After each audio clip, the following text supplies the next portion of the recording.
sebuah kota, kita hanya butuh sebuah perjalanan yang tidak teramat panjang. Cukup mengenal senyum orang-orangnya, salam sapa alamnya,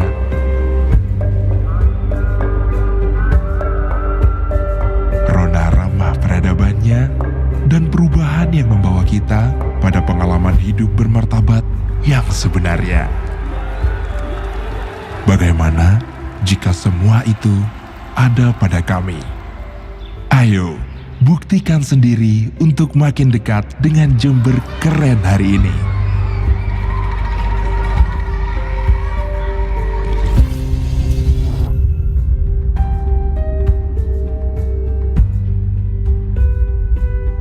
Kota ini selalu punya cara yang unik untuk mengenalkan dirinya. Untuk didengar, dirasakan, dan dinikmati dengan cara kita masing-masing.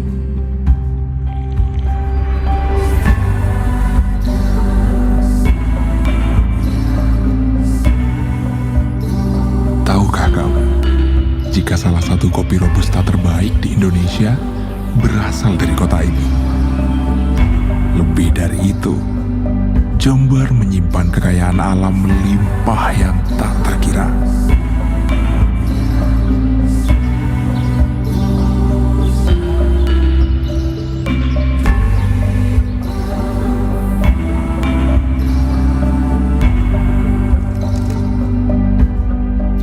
Jember adalah tentang nilai-nilai dan prinsip menjadi manusia modern tanpa melupakan akar tradisi dan asal-usul dalam potret peristiwa yang nyata.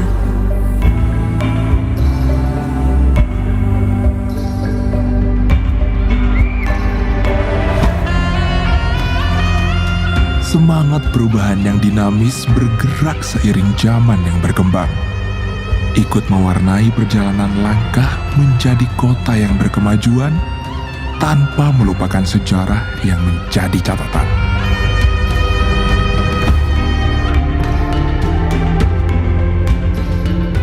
Jember adalah tentang keluhuran, keindahan, dan keagungan karsa karya yang dijaga sepenuh jiwa.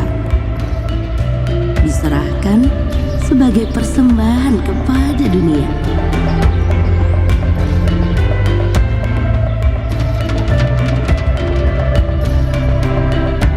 Jejak karsa dan karya Nusantara yang tak habis untuk dijelajahi juga menjadi simbol yang dipertahankan kota ini.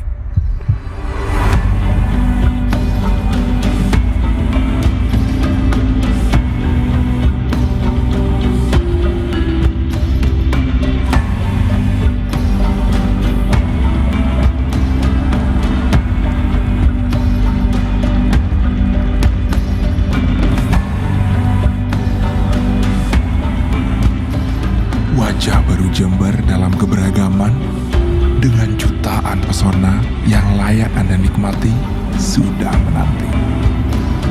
Jadi, tunggu apa lagi? Ayo, ke Jember lagi.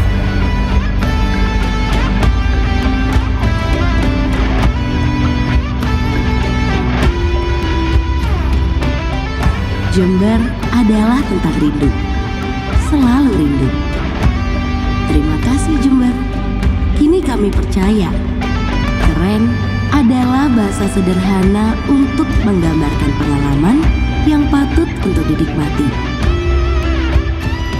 Ayo ke Jember lagi, karena Jember makin keren hari ini.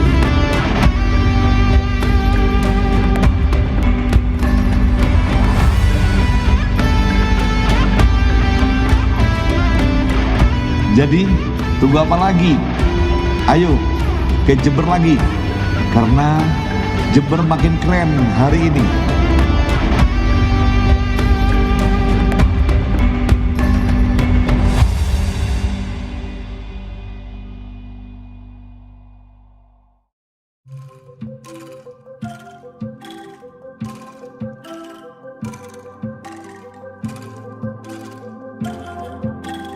Jember Nusantara, Kabupaten Jember merupakan bagian dari Provinsi Jawa Timur yang berada di lereng Pegunungan Hyang dan Gunung Argopuro.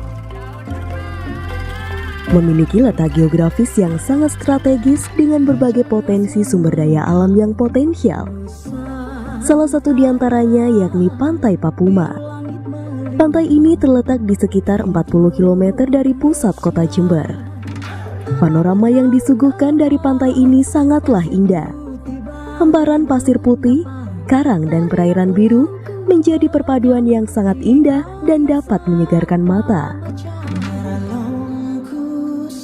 Berikutnya adalah wisata Puncak Rembangan. Wisata puncak ini berlokasi di ketinggian 650 mdpl. Akses jalan menuju lokasi Rembangan ini dapat ditempuh kurang lebih 10 km dari pusat kota Jember. Berada di dataran tinggi, wisata Rembangan menyuguhkan pemandangan alam yang asri. Selain memiliki potensi wisata yang menarik, Jember juga memiliki komoditi kekayaan alam yang cukup beragam.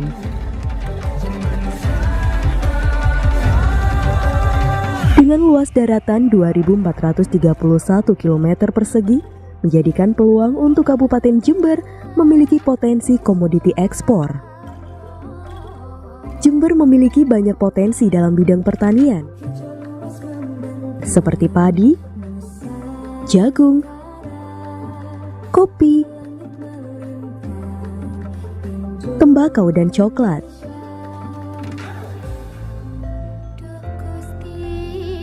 Potensi padi dan jagung dengan rata-rata produksi per tahunnya sekitar 741.000 ton padi. Sementara untuk komoditi jagung sekitar 273.000 ton. Komoditas padi merupakan komoditas pangan unggulan di Kabupaten Jember. Selain memiliki komoditas pangan unggulan, Jember juga terkenal sebagai kota tembakau dengan kualitas terbaik di tingkat nasional bahkan internasional, sehingga dikenal penghasil cerutu terbaik di dunia. Sebelum diekspor, komoditi agro akan diuji sertifikasi mutu produk terlebih dulu di UPT Pengujian Sertifikasi Mutu Barang dan Lembaga Tembakau Jember yang berlokasi di Jalan Kalimantan nomor 1 Jember.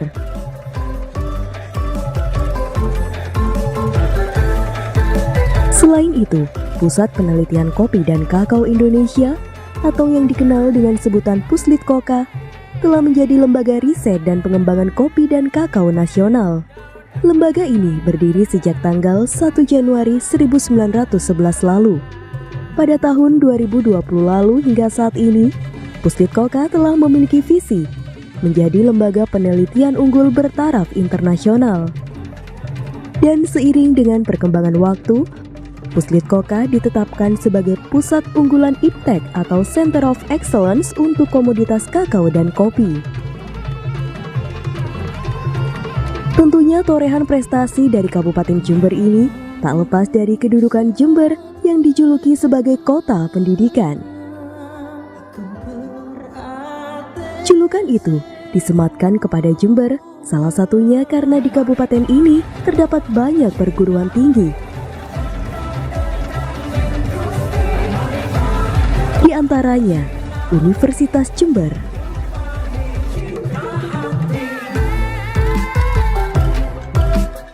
Universitas Islam Negeri Kiai Haji Ahmad Sidik Jember, Politeknik Negeri Jember,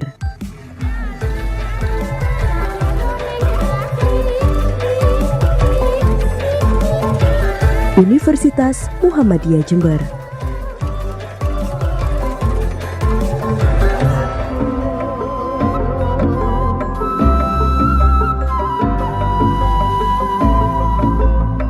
dari Jember untuk Nusantara.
Universitas Jember merupakan perguruan tinggi negeri yang didirikan pada 10 November 1964 dengan 5 fakultas utama. Salah satunya adalah Fakultas Pertanian. Fakultas Pertanian sejak 1964 hingga 1997 mengelola 5 jurusan. Budidaya pertanian, sosial ekonomi pertanian, ilmu tanah, hama dan penyakit tanaman, teknologi pertanian.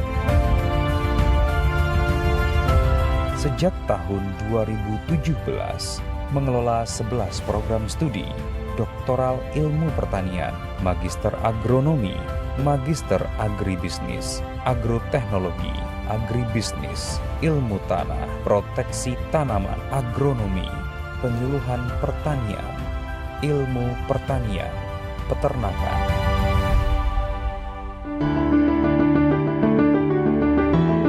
Fakultas Pertanian Universitas Jember merupakan satu dari 4 fakultas tertua di lingkungan Universitas Jember yang didirikan sejak tanggal 10 November 1964 dengan tujuan sebagai penyelenggara pendidikan tinggi yang berkualitas berorientasi pada pertanian industrial berwawasan lingkungan. Prodi yang berakreditasi A dan B telah mencapai 85% dari 11 prodi yang dikelola. Jumlah lulusan telah mencapai 6.800 orang, bekerja di berbagai bidang pemerintahan, perusahaan swasta maupun BUMN yang ada di dalam negeri maupun di luar negeri.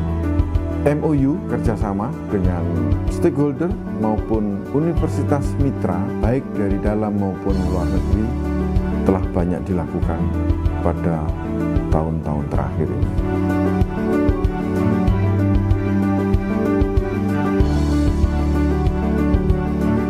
Fakultas Pertanian Universitas Jember telah menjalin kerjasama dengan universitas di kancah internasional, antara lain di Jepang, Korea, Thailand, Malaysia, Pakistan, dan berencana akan bekerjasama dengan India dan Turki.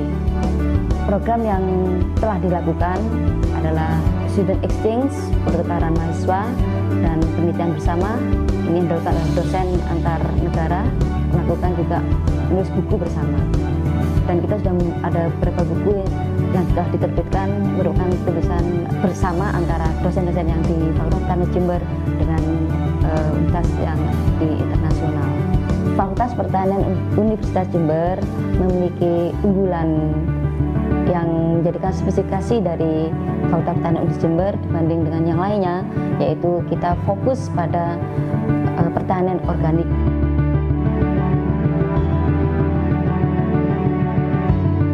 Fakultas Pertanian Universitas Jember mempunyai sumber daya manusia yang terdiri dari 56% dosen bergelar doktor dan 15% diantaranya mempunyai jabatan guru besar. Nah, sisanya 44% itu masih bergelar magister, tetapi 20% diantaranya itu sedang menempuh program doktoral.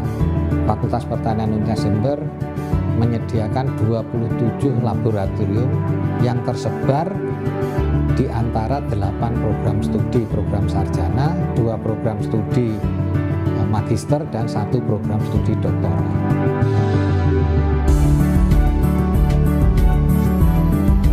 Laboratorium analisis tanaman mempunyai fungsi untuk pengembangan ilmu dan teknologi ilmu pertanian yang dikhususkan untuk pengembangan analisis tanaman secara konvensional maupun molekuler. Laboratorium analisis tanaman juga merupakan tempat bagi dosen untuk melakukan penelitian dan bagi mahasiswa untuk menyelesaikan tugas akhir.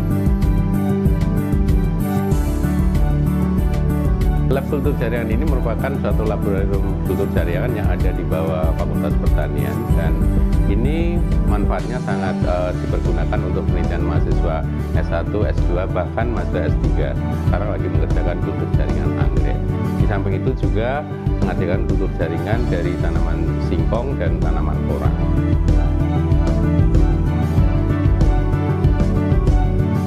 Nah, selain itu, selain laboratorium yang ada di kampus, kita juga mempunyai kebun percobaan sebagai laboratorium lapang seluas 14 hektar di luar kampus Tegal Boto ini. Kita juga sesuai dengan visi Universitas Jember bahwa kita unggul di bidang iptek berwawasan lingkungan salah satunya, maka kita akan mendukung program Green Campus itu. Nah, di antaranya Fakultas Pertanian menyediakan sepeda ya, untuk transportasi mahasiswa dan dosen di dalam jam kerja itu dari satu fakultas ke fakultas lain.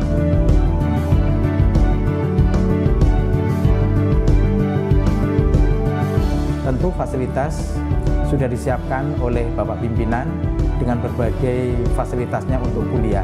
Ini semua juga bisa dirasakan dan dinikmati oleh para mahasiswa. Kami sekarang di fakultas itu sudah punya kurang lebih 16 ormawa. Ada 6 HMJ, Himpunan Mahasiswa Jurusan, ada 10 UKM. Yang pintar olahraga masuk di UKKMU. Yang senang sebagai pencinta alam, dia masuk di ormawa yang namanya Mapensa.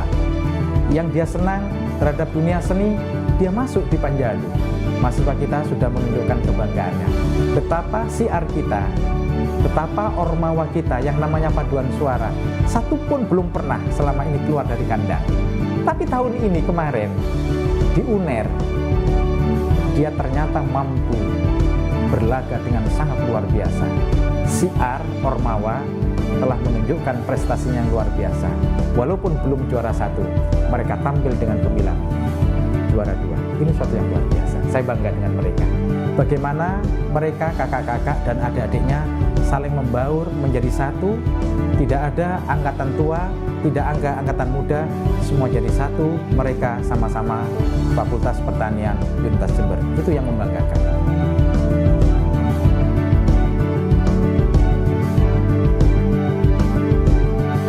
Alhamdulillah saya banyak berterima kasih kepada Fakultas Pertanian UNEJ Jember yang sudah banyak membantu sehingga produk kami bisa masuk pasar internasional.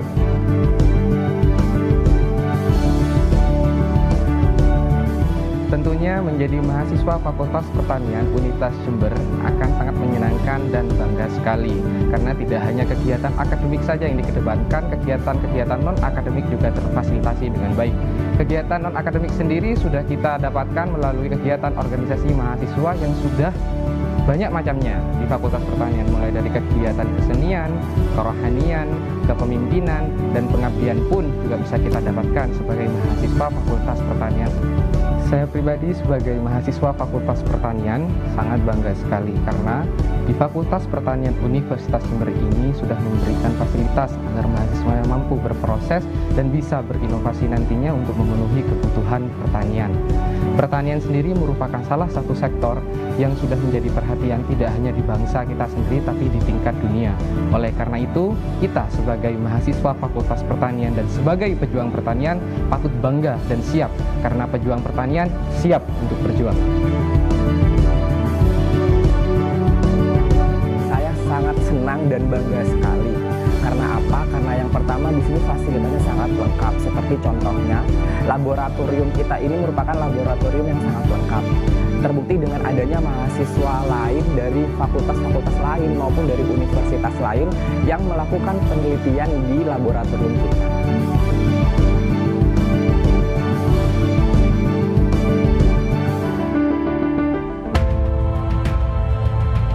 Selain kita di Fakultas Pertanian dibimbing untuk hal akademis, di sini juga kita dilatih dalam pembelajaran soft skill seperti itu. Terbukti dengan adanya satu radio.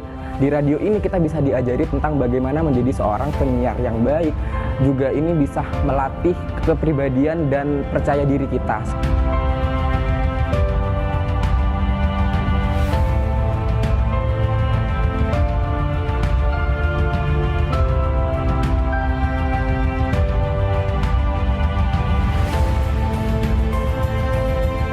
Fakultas Pertanian Universitas Jember setiap tahun menerima mahasiswa baru sebanyak 650 orang untuk berbagai program studi yang dikelola.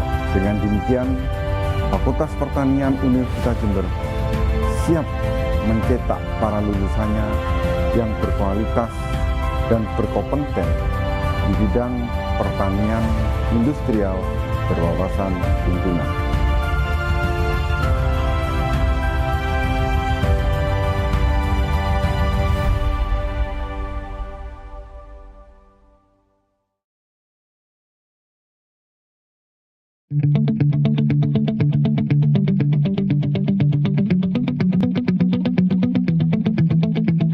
Apapun yang kita miliki, apapun sumber daya kita, tak akan menghasilkan kemakmuran jika kita tidak tahu bagaimana cara mengelolanya. Kebutuhan manusia terus berkembang, sementara itu sumber daya untuk memenuhinya selalu terbatas. Seiring dengan perkembangan ilmu pengetahuan dan teknologi di bidang perekonomian dan bisnis, kini manusia dituntut untuk serba bisa dan menguasai berbagai bidang keahlian. Itulah sebabnya mengapa kami harus ada dan harus terus terlibat dalam pengembangan ekonomi dan bisnis yang berwawasan lingkungan dan agroindustri berbasis teknologi informasi serta menghasilkan cendekia berkarakter Pancasila. Hingga saat ini, Fakultas Ekonomi dan Bisnis Universitas Jember memiliki 3 jurusan, yaitu jurusan Manajemen, jurusan Ilmu Ekonomi dan Studi Pembangunan, dan jurusan Akuntansi. Ketiga jurusan tersebut menaungi 13 program studi, yaitu jurusan Manajemen dengan 6 prodi, antara lain D3 Manajemen Perusahaan, D3 Administrasi Keuangan, D3 Kesekretariatan, S1 Manajemen, S2 Magister Manajemen, S3 Ilmu Manajemen. Jurusan Ilmu Ekonomi dan Studi Pembangunan dengan 4 prodi, antara lain S1 Ekonomi Pembangunan, S1 Ekonomi Syariah, S2 Ilmu Ekonomi, dan S3 Ilmu Ekonomi. Jurusan Akuntansi dengan 3 prodi, antara lain D3 Akuntansi, S1 Akuntansi, dan S2 Magister Akuntansi. Fakultas Ekonomi dan Bisnis Universitas Jember didukung oleh sumber daya manusia yang berkompeten dan berdedikasi tinggi. Tenaga pendidik di Fakultas Ekonomi dan Bisnis Universitas Jember berjumlah 121 orang, terdiri dari profesor, doktor, dan magister. Untuk menunjang kelancaran pelaksanaan Tridharma Perguruan Tinggi, operasional Fakultas Ekonomi dan Bisnis Universitas Jember didukung oleh 56 tenaga kependidikan yang mempunyai kompetensi dan profesionalitas yang mendukung serta mempunyai dedikasi untuk kemajuan institusi, bangsa, dan negara. Dengan memperhatikan berbagai potensi dan kekhasan, Fakultas Ekonomi dan Bisnis Universitas Jember menetapkan visi, yaitu menjadi fakultas yang unggul dalam pengembangan ekonomi dan bisnis, berwawasan lingkungan, dan agroindustri bertaraf internasional. Dengan misi melaksanakan prinsip-prinsip tata kelola fakultas yang baik, menyelenggarakan proses pembelajaran berwawasan lingkungan dan agroindustri di dalam dan luar kampus dengan kurikulum berbasis luaran dan teknologi informasi, meningkatkan luaran penelitian dan pengabdian kepada masyarakat yang digunakan dan direkognisi baik secara nasional maupun internasional, meningkatkan kualitas sumber daya manusia tenaga pendidik dan tenaga kependidikan, meningkatkan lulusan yang kompeten, kreatif, inovatif, adaptif, dan berkarakter Pancasila, mengembangkan jejaring kerjasama dengan pemangku kepentingan di dalam dan luar negeri, mengembangkan atmosfer akademik yang kondusif. Untuk mewujudkan visi dan misi Fakultas Ekonomi dan Bisnis Universitas Jember, saat ini Fakultas Ekonomi dan Bisnis Universitas Jember telah menjalin kerjasama dengan lebih dari 70 stakeholder dalam negeri dan 25 stakeholder dari luar negeri. Bekerja sama dengan lembaga pemerintahan yang memungkinkan tenaga pendidik dan mahasiswa Fakultas Ekonomi dan Bisnis Universitas Jember dapat memahami pengetahuan tentang kebijakan dan sistem pengambilan keputusan secara implementatif yang berdampak pada bidang ekonomi dan bisnis. Kerjasama dengan dunia usaha dan dunia industri memungkinkan tenaga pendidik dan mahasiswa memahami sistem kerja organisasi bisnis serta berbagai local genius terkait strategi untuk survive dan berkembang. Kerjasama dengan perguruan tinggi lain memberikan manfaat yang luas terkait meningkatkan kinerja dan mutu perguruan tinggi, serta berbagi atau sharing berbagai potensi. Fakultas Ekonomi dan Bisnis Universitas Jember selalu berbenah dan terus berupaya melengkapi sarana dan prasarana yang dapat menunjang tercapainya visi dan misi. Sampai saat ini, di lingkungan Fakultas Ekonomi dan Bisnis Universitas Jember telah dilengkapi dengan berbagai sarana dan prasarana, antara lain Sistem Informasi Terpadu atau SISTER adalah platform sistem informasi terintegrasi yang digunakan di lingkungan Universitas Jember. Lab komputer, ruang internasional, ruang baca, ruang multimedia, ruang kelas dengan fasilitas TV, AC, dan Wi-Fi kelas.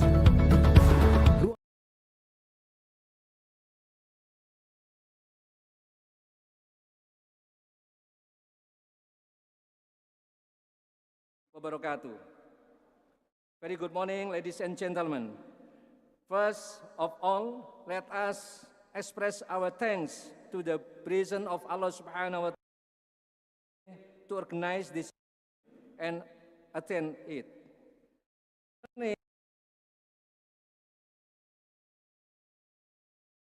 Professors,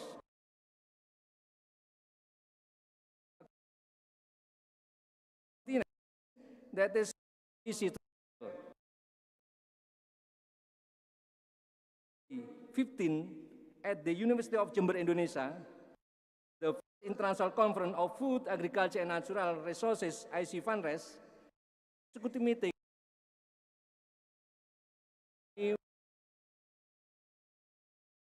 out that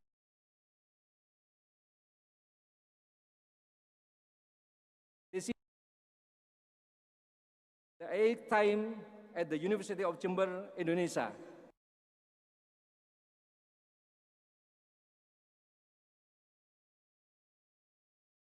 The second Conference of Sustainable Industrial Agriculture, which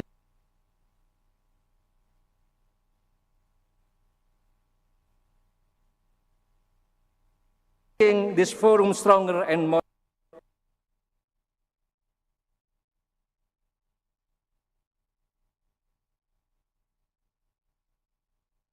program and gathering support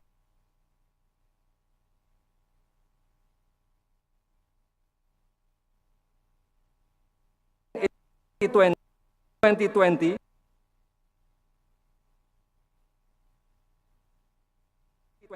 and the implementation was fully virtual in 2021.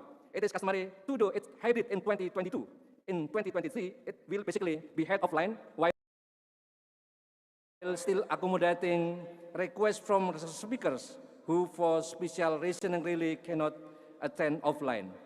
Despite the pandemic, the current number of institutions that are members of FANres International Network has increased from 46 in 2025 at the 2022 FANres Executive Meeting to 69 member university or faculty.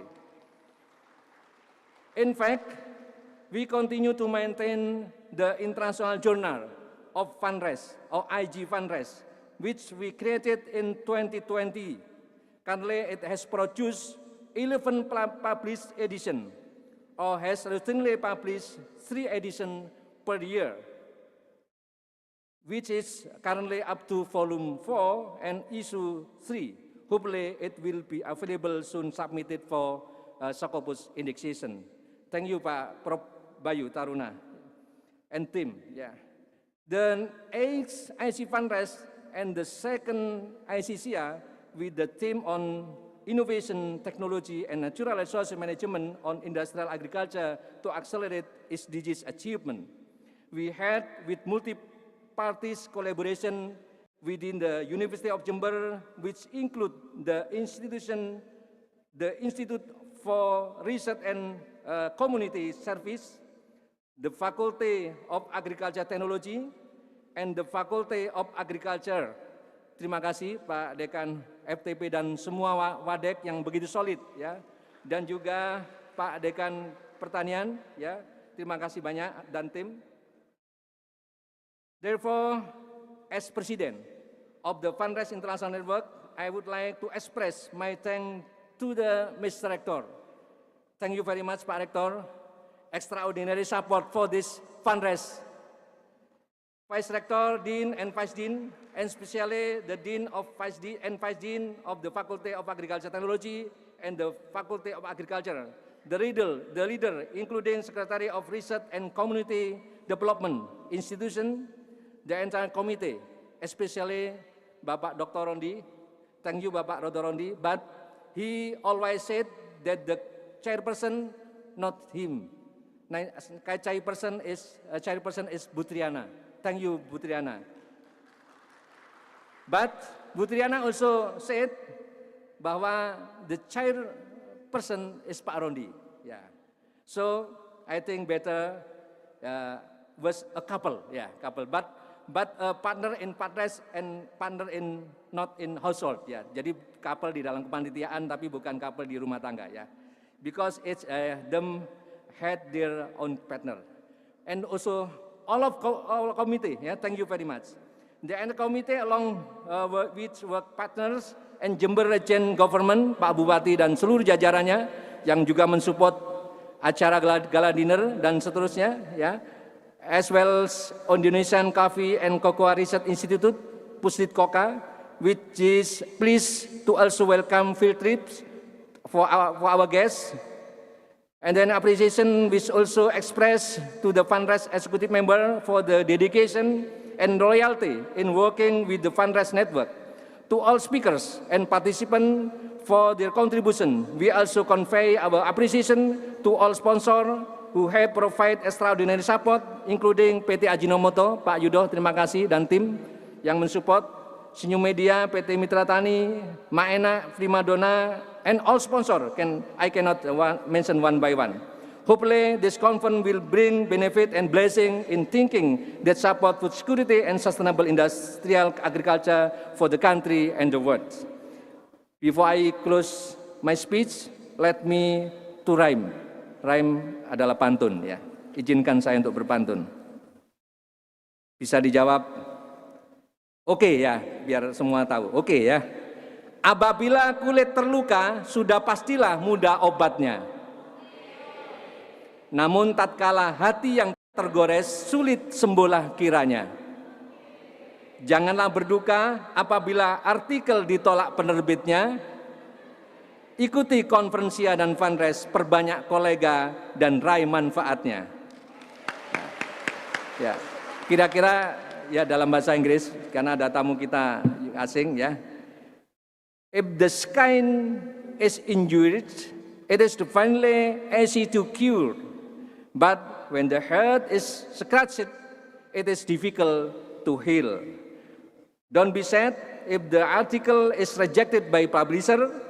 Take part in the SIA and FANres conference, make more colleagues, and get the benefit. The 59th anniversary of the University of Jember, hopefully it will be even more successful and more global. Dirgahayu Universitas Jember yang ke-59, semoga makin jaya dan mendunia. Enjoy the productive conference in University of Jember and enjoy Jember. Thank you very much. Wassalamualaikum warahmatullahi wabarakatuh. Waalaikumsalam warahmatullahi wabarakatuh. Thank you to Professor Yuli Witono.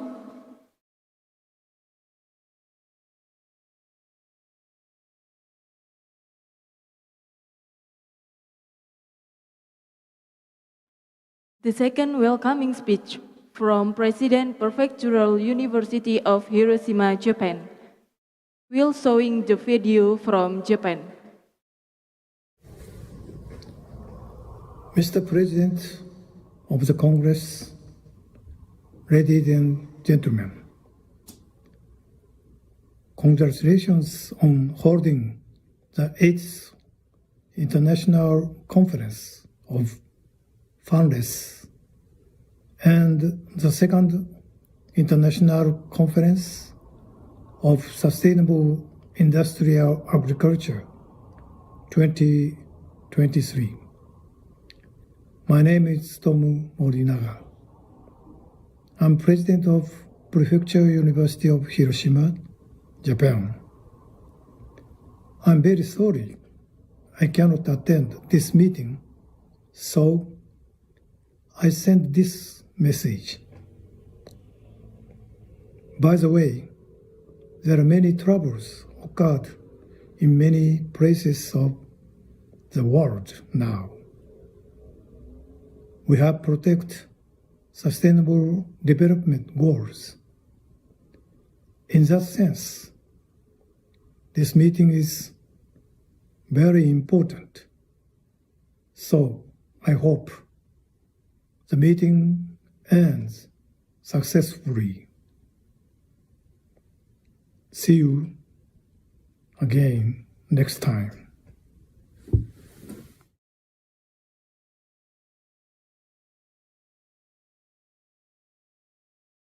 University of Jember. Please welcome to Dr. Iwan Taruna.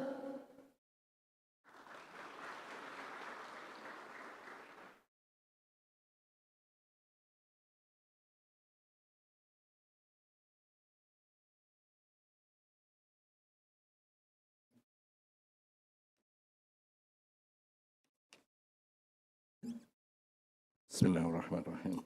Assalamualaikum warahmatullahi wabarakatuh. Very good morning. Honorable speakers, distinguished guests, I think in here including the Dean in University of Jember and head of the Institute for Research and Community Services, as well as the president of the FANres network, Professor Yuli Witono, the Kepala Dinas of Jember District Government, dear participants, ladies and gentlemen. Firstly, please allow me to, in this morning, to invite you all to be grateful to the God who has blessed us today with a very fine condition, so that we can join and participate in the 8th International Conference on Food, Agriculture, and Natural Resources, and the second conference in International Conference of Sustainable Industrial Agriculture, which both of them will be held from 24 and 25th November 2023. On behalf of the University of Jember, of course, it is my great pleasure and honor to welcome you to these conferences that are organized by the Institute for Research and Community Services, University of Jember, in collaboration with the Faculty of Agricultural Technology and the Faculty of Agriculture, University of Jember. Today I'm very happy because this event has gradually been held through offline method. It means that it will permit us to have interactive talking while drinking a cup of coffee or tea later on. That for 2 years ago, it is impossible for us to do this, and now becoming possible to see again and discuss, talking, to make a productive, constructive talking during this conference. And I also express my appreciation to the president of FANres community, because it is not easy to maintain the conference like this until in the 8th round. I think maybe about 8 years already this conference established, and actually it is also already, conducted in several countries so far. Yeah. As I know, it also has been done in Malaysia or in Thailand also. Therefore, I would like to take this opportunity to deliver my deepest gratitude to the chairman and chairwoman, as mentioned by the Professor Lutono, Dr. Rondi and Dr. Triana, and of course all steering committees. I think steering committees including the Dean of the Faculty of Agricultural Technology, the Dean of Agriculture, Faculty of Agriculture, and anyone else. This, of course, due to their valuable work and contribution that to this event in a reality. My special warm welcome and thanks also are expressed to all invited speakers, who will talk about the special and timely topics during this conference, particularly for them that will be into the plenary session. They are Professor Shinjiro Ogita from Prefecture University of Hiroshima, Japan, Professor Taiwan Kim from Hanyang National University, South Korea, and also by online, Professor Susan A.B. PhD from Deakin University, Australia. Again, thanks so much to all invited speakers willing to share their expertise and experiences in this event. Dear participants, ladies and gentlemen, the 8th IC FANres and the 2nd IC SIA aim at providing a forum for presentation and discussion of the current and new development in agriculture and food science, technology and engineering, along with dissemination of relevant information among scientists, engineers, technologists, and other professionals coming from different countries around the world, of course. We wish all the result of the scientific paper, the scientific paper produced and shared during this event or this conference will inspire us to be more productive and enable of improvement of our works.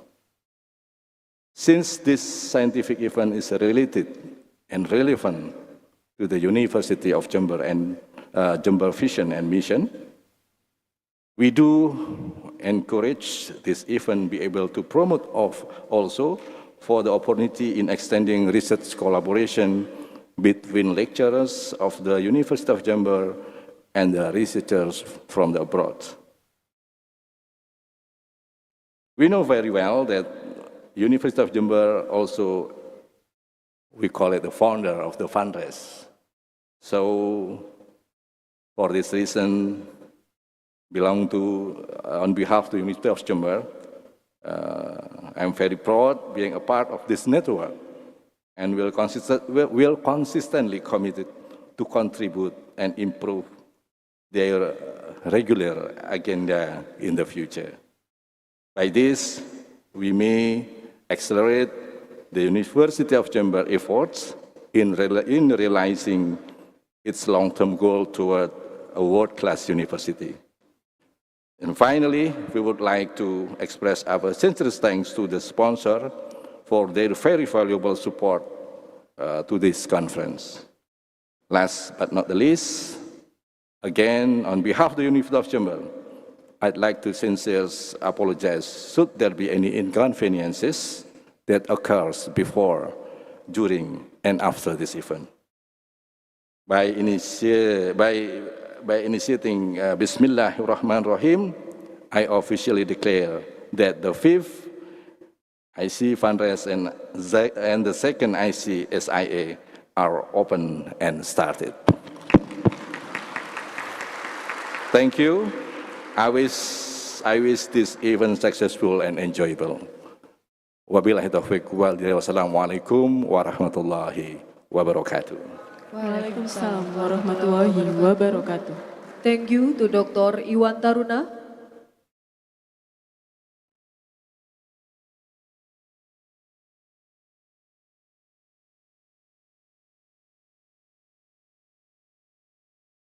Ladies and gentlemen, we are now entering our main agenda, the plenary session by our keynote speakers. The first presentation will be given by Professor Shinjiro Ogita from Prefectural University of Hiroshima. Second, by Professor Tae-Wan Kim from Hangkyong National University, South Korea. Third, by Professor Susan Brumbai from National Center for Farmer Health, Deakin University, Victoria, Australia. The plenary session will be moderated by Dr. Jayus from University of Jember. Please welcome to Dr. Jayus.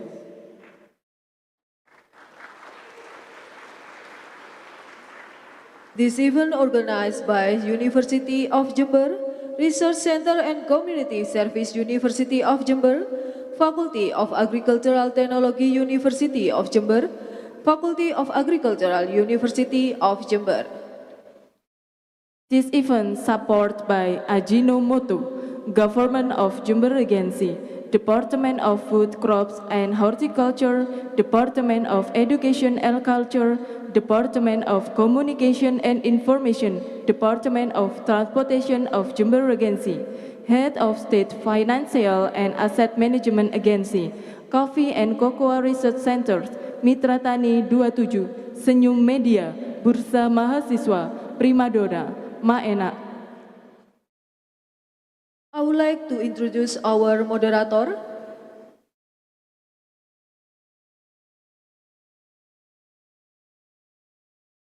Please, operator. Okay. Affiliation Associate Professor at Study Program of Agricultural Product Technology, Qualification Engineer Degree, University of Jember, Indonesia, Dr. PhD Latrobe, University Australia, Research Interest Food Microbiology. To Dr. Jayus, time is yours.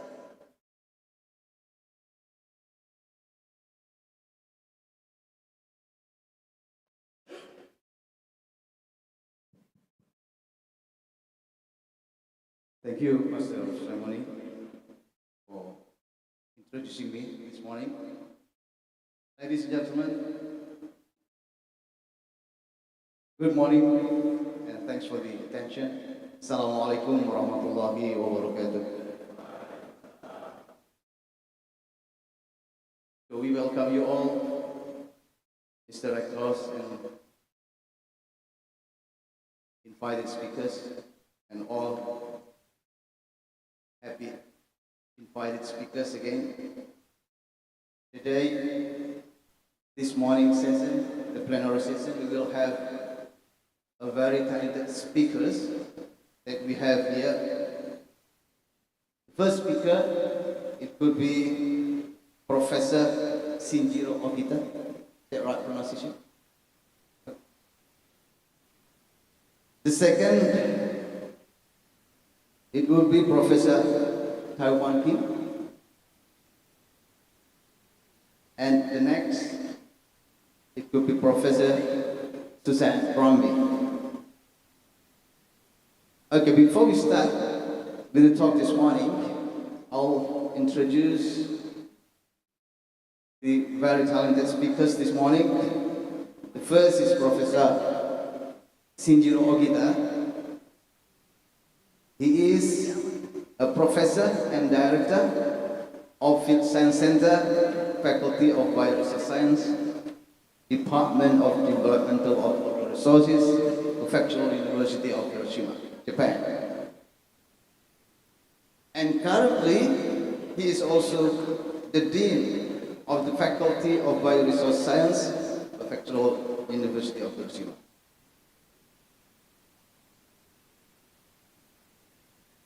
His education background, it is the PhD in Agriculture at Tokyo University of Agriculture and Technology.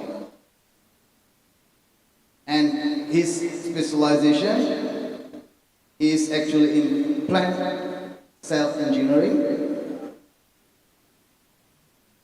He is doing many research in plant cell culture and cell manipulation technique to control the growth and differentiation of resource used in our society. Okay,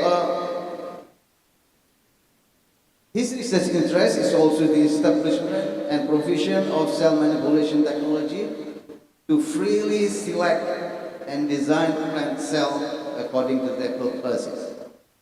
And also, he has been scrutinizing and improve the growth and culture environment that increase the efficiency of plant growth and the material productivity of plant cells.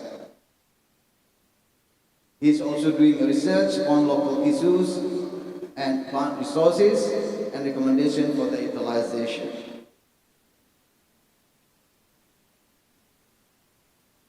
His career, he did some postdoctoral activities with Ministry of Agriculture, Forestry and Fisheries Japan. It was in 1997 till 2000.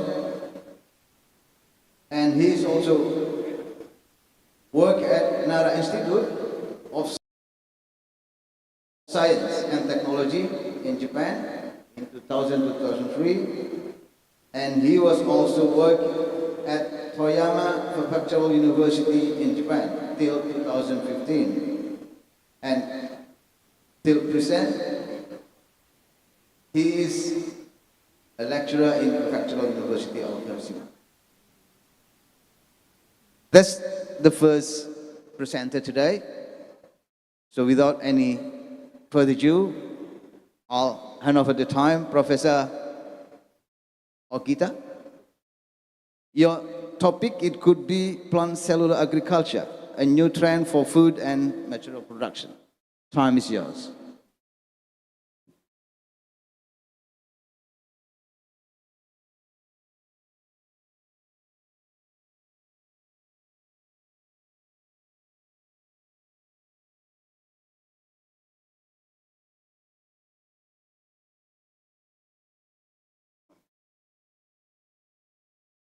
Okay, before preparation of my slide, I just express my appreciation to the committee of this meeting, and of course all of the present who attend this meeting. I'm really happy to be here and to present this type of topics. Okay, as introduced myself and today's topics, I just talk about the plant cellular agriculture. This word is a kind of new trend for food and material production.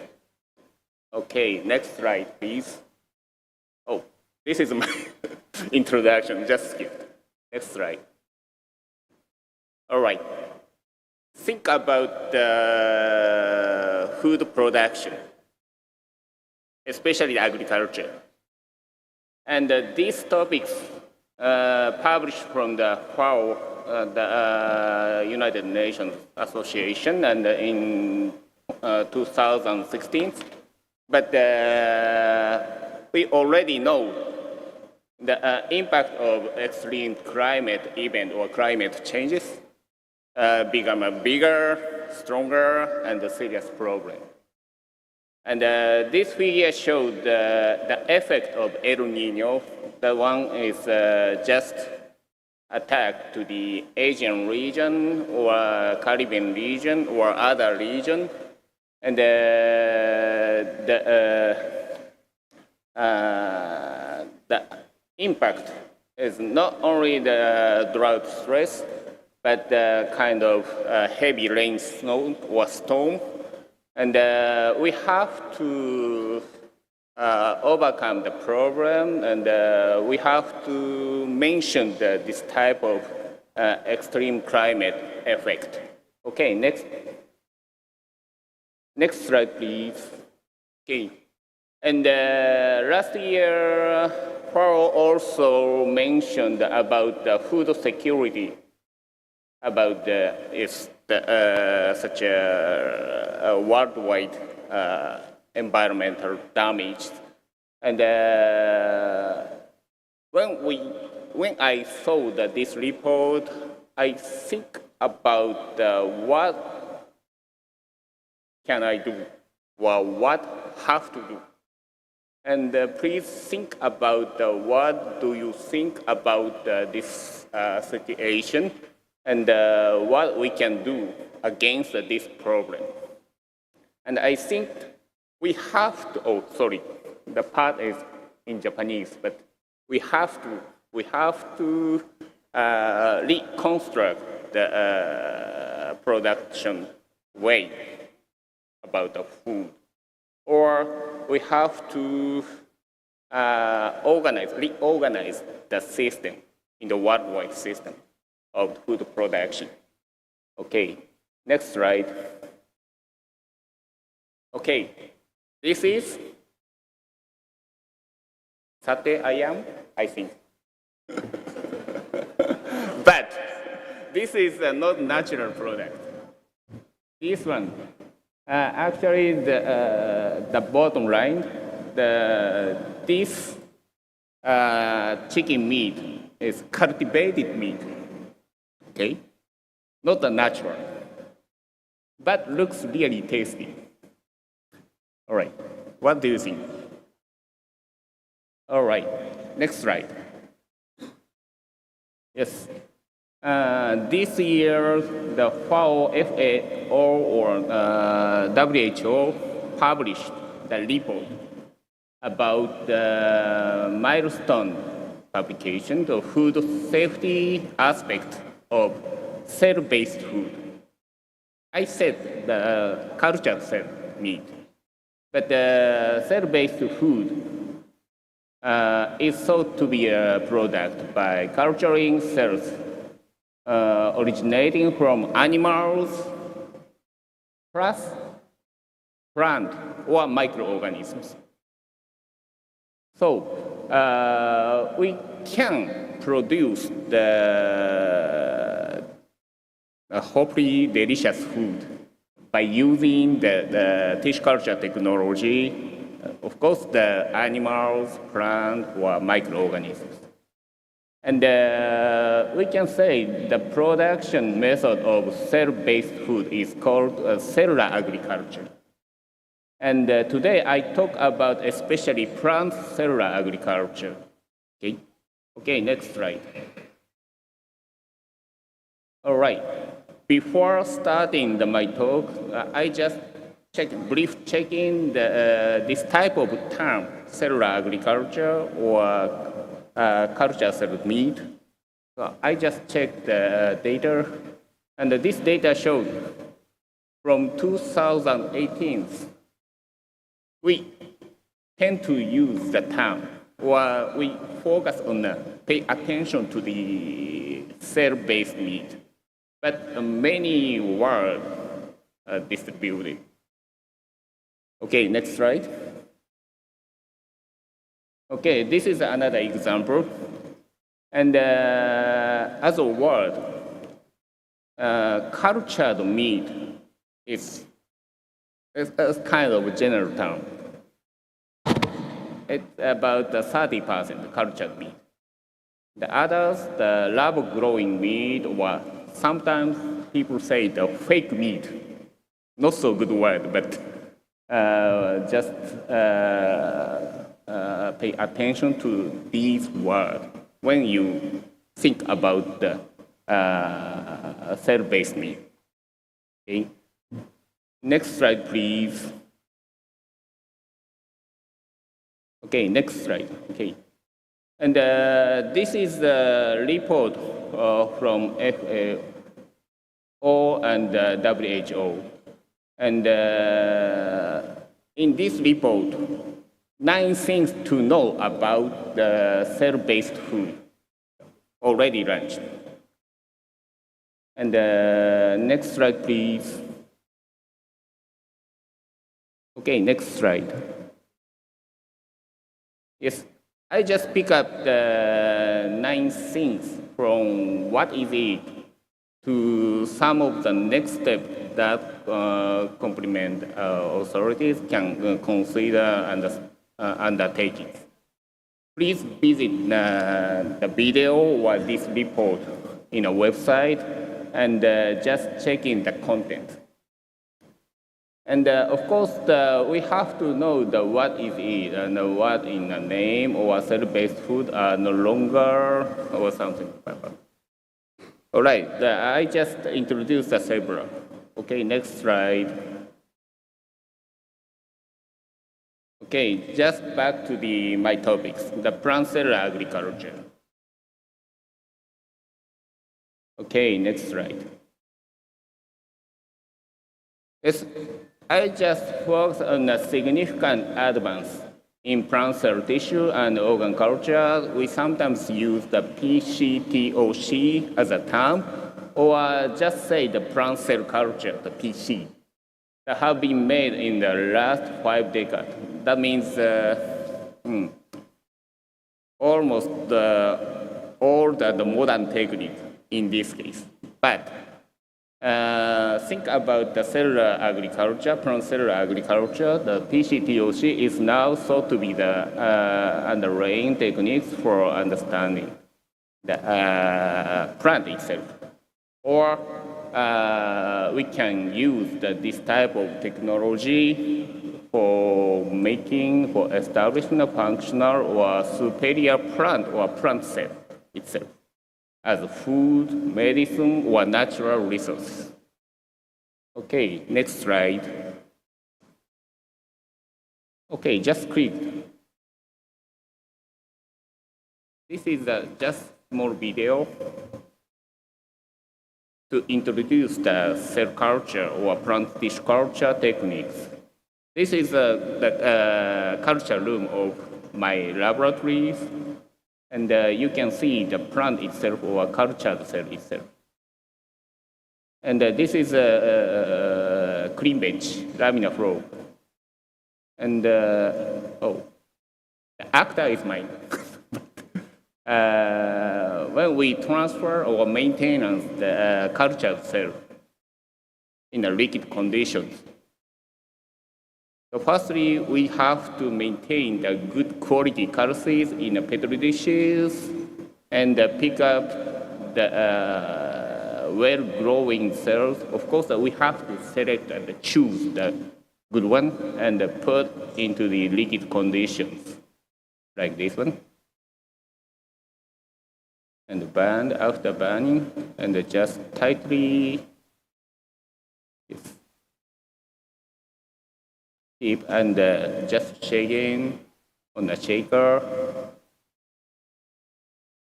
at about the range 100 RPM. In dark conditions or sometimes light conditions. And after 2 to 3 weeks, we can get this type of liquid cell suspension culture of any types of target plant. Of course, theoretically, but I have to know the kind of special techniques or recipe for selection of cells or maintenance of target cells. Okay, next slide. Yes, just back to the one slide, previous slide. Okay, this one. And this slide showing the type of cell culture or type of tissue culture. And of course, we can use almost all techniques for inducing or for maintenance or for selected cell culture, but mainly this side. And the suspension culture and the Karl's culture, or sometimes the protoplast culture, is essential for making the high-quality cells. And the other side, the somatic embryogenesis or organogenesis or micropropagation. This type of technology is really good for maintaining the superior plant species in vitro. Or it's really useful for selectively induce the good cell line. Later, I have to show the example. Okay, next slide. Yes, and this is the way to establish the cell culture system. We have to do the PDCA with various aspects of selection, preparation, or analysis to know the characteristics of good cell line. Can you imagine? This is so complicated. But once you get a kind of point, you can easily, hopefully easily can produce the good cell line. Okay. Of course, that depends on the purpose. Next slide. Yes. I'll give you one example. This is one good research result from my laboratory, and the plant name is dokudami in Japanese, and the scientific names over there. And this plant is a kind of herb and herbal medicinal plant. And this plant also used for the tea product in Japan. So kombucha. It's just a mixed up the herb tea. All right, next slide. This is a way, the materials method, and we need to establish the good surface sterilization methods and good way to maintain the in vitro plant rate. And of course, we have to know the growth pattern of plant plus characteristics of plant tissues. All right, next slide. What we did is just simply say that once we sterilize the egg plant, in this case, node portion or shoot tip, and just put onto the medium, sometimes without plant growth regulator like plant hormone, auxin, and cytokinin. In this case, without plant growth regulator, the shoot tip or node portion can restart their growth. That means the shoot reproduction. And after 7 days or after 2 weeks, we can see multiple shoots. And after that, during the culture, we can observe that many shoots will come in a node portion or base portion of the shoot materials. And after 1 month, we can get the multiple shoot, the bunch of multiple shoot in this case. Once we generate this type of tissue, we can do anything. Okay, next slide. Okay, this is really complicated, but what we did is just checking the effect of, for example, type of culture medium or effect of size or shape of explant, or the right part is just a sectioning of regenerated plant, but depend on the position, like an internode section or base section or root section, showing the different color. That means reflect the accumulation pattern of useful functional secondary metabolite, like a flavonoid accumulation pattern is really different. So once we generated this type of in vitro plant, by using the different part of plant rate, we can establish the typical cell cultures originated from root portion, internode portion, or even a leaf portion, and then we can use such cell culture systems to produce the functional secondary metabolite for food materials, for example. Okay, next slide. All right, think about the food material itself. This is asparagus growing in my university. field center. And when we saw the asparagus, how do you think? It's a tasty, or sometimes a little bit chewy, or sometimes a little bit hard or soft. So, that as you can see, the food is a complex of functional cells, like epidermis or vascular bundle or ground tissue have a function. And the function reflects the color, flavor, or functional element like a secondary metabolite, or fiber, texture, and so on. And once we generate the good cell line, the cell can make food diversity, like, yes, as I said. Okay, next slide. So that means that we have to selectively induce or carefully choose the cell line, the performance of cell lines. And this slide showing that root apical meristem and the shoot apical meristem.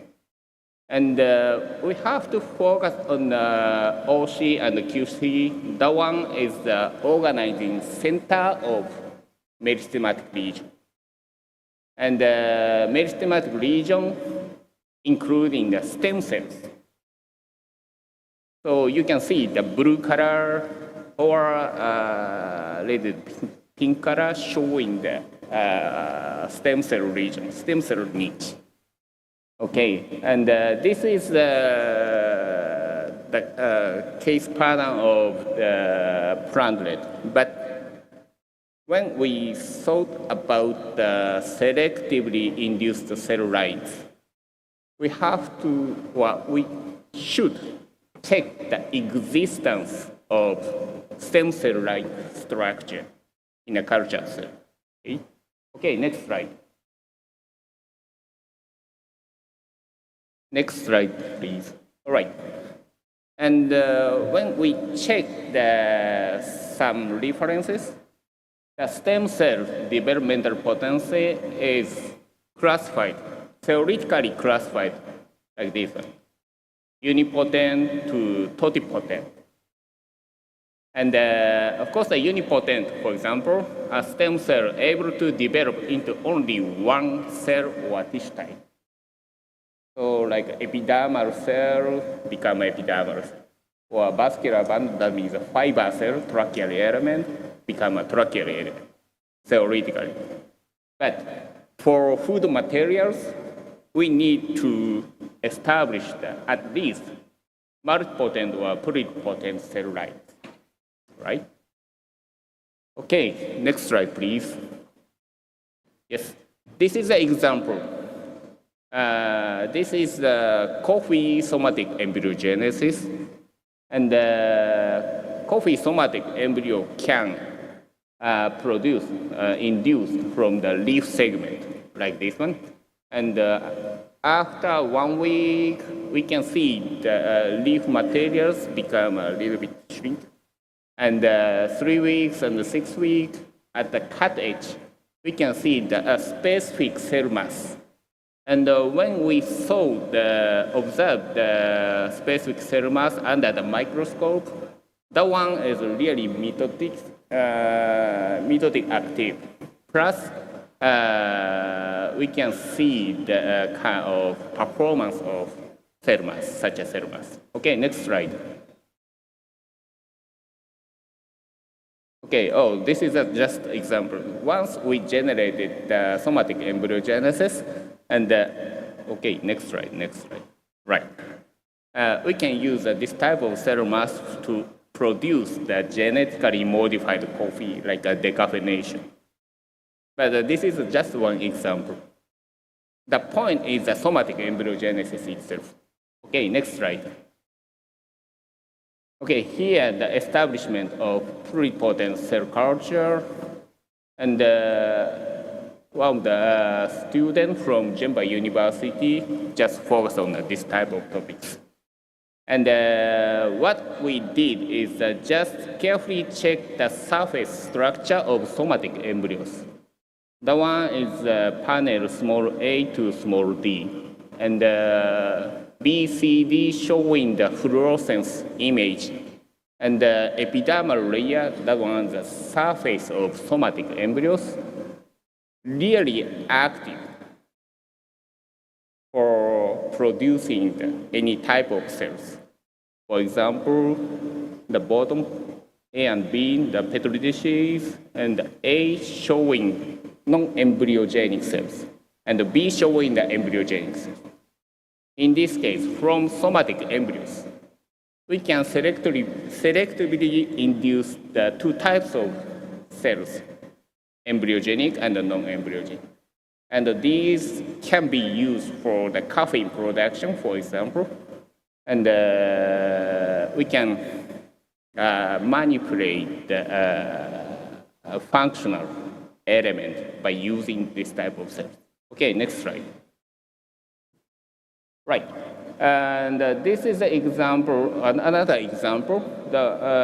This is a bamboo cell, but the part is the proliferation and the lignification. So that means the proliferated cell, including the primary cell wall or amino acid, and the lignificated cell, that means the secondary cell wall or fiber element. So, and we already know the gene expression level or metabolic function of these cells, and that means experience and the scientific knowledge is important to produce or to regulate the types of cells. Okay, next slide. Oh, this is an example of what I did. This is just the transcriptome analysis of both cells. Okay, next slide. Next slide. Yes. We can see what type of gene is upregulated or downregulated in this case. Okay, next slide. Next slide, please. Right. By using this type of knowledge and the technology, I just make a concept to produce the good cell line for food materials. That means plant cellular agriculture, and I just attend one of the competition, Food Tech Grand, and this is October this year, and I just got the prize from the one company, Maruhanichiro, and of course in this competition, not focus on only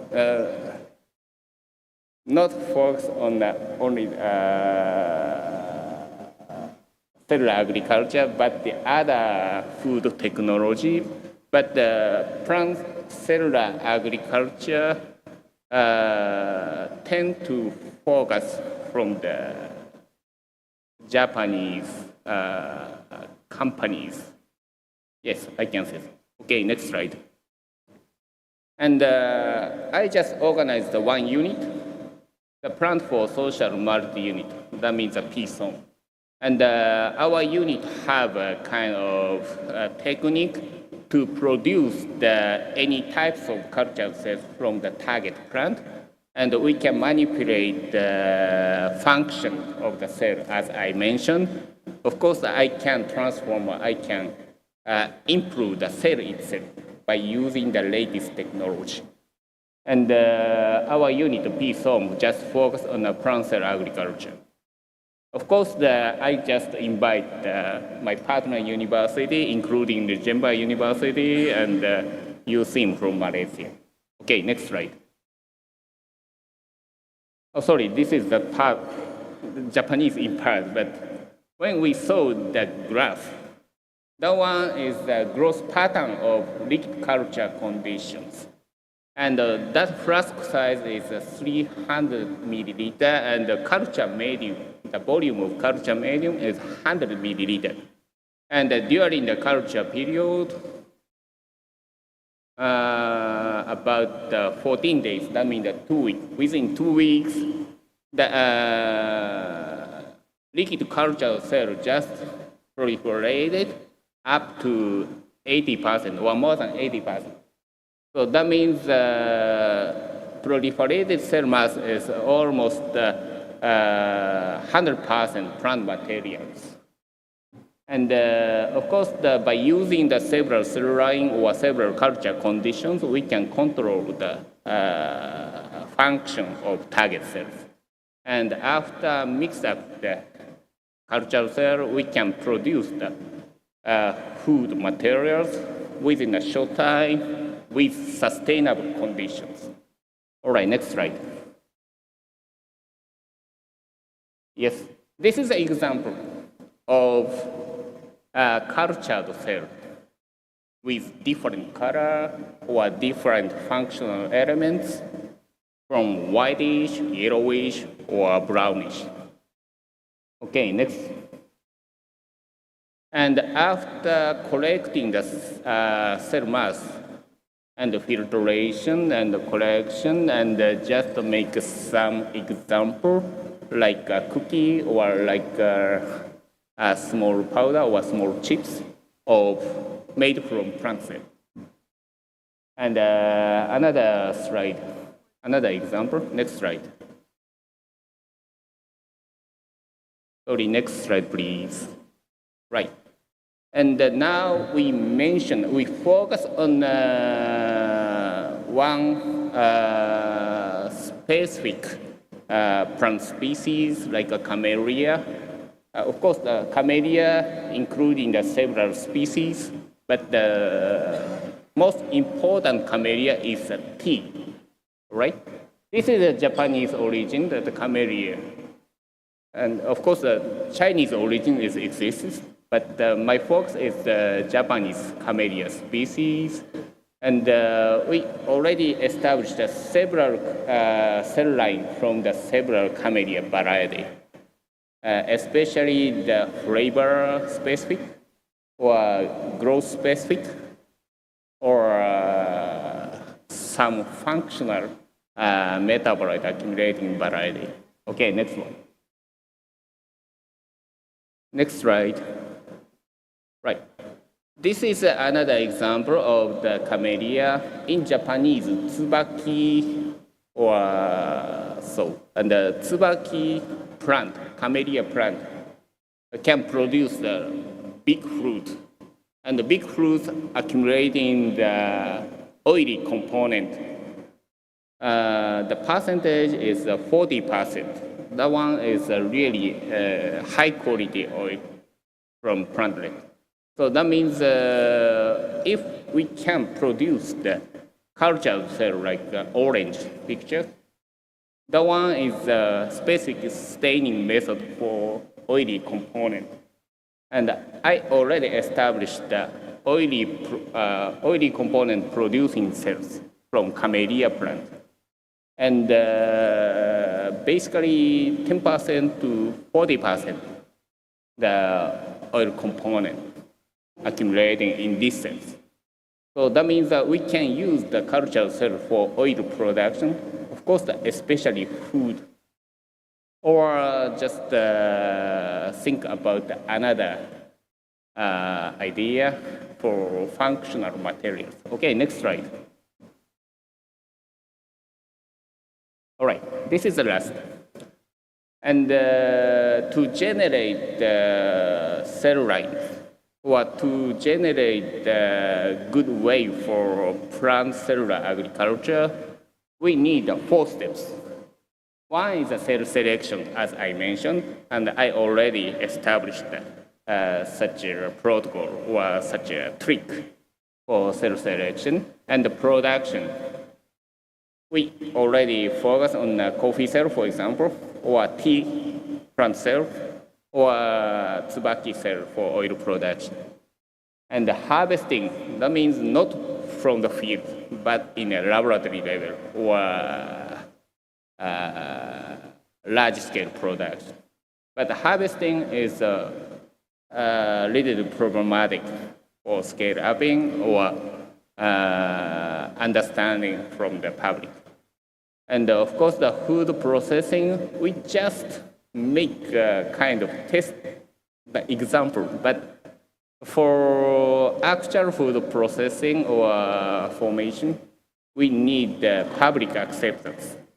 So I want to ask you to make this type of story together with the people, or of course the collaborative work in the universities or something. All right, thank you very much. This is the end of my talk. Thank you, Professor Agita. Please run on time. Do you have coffee in Japan, Professor? Coffee plantation? Okay. All right. Okay, ladies and gentlemen, for the next presenter, it will be Professor Tai-Wan Kim. So welcome you to the stage, Professor.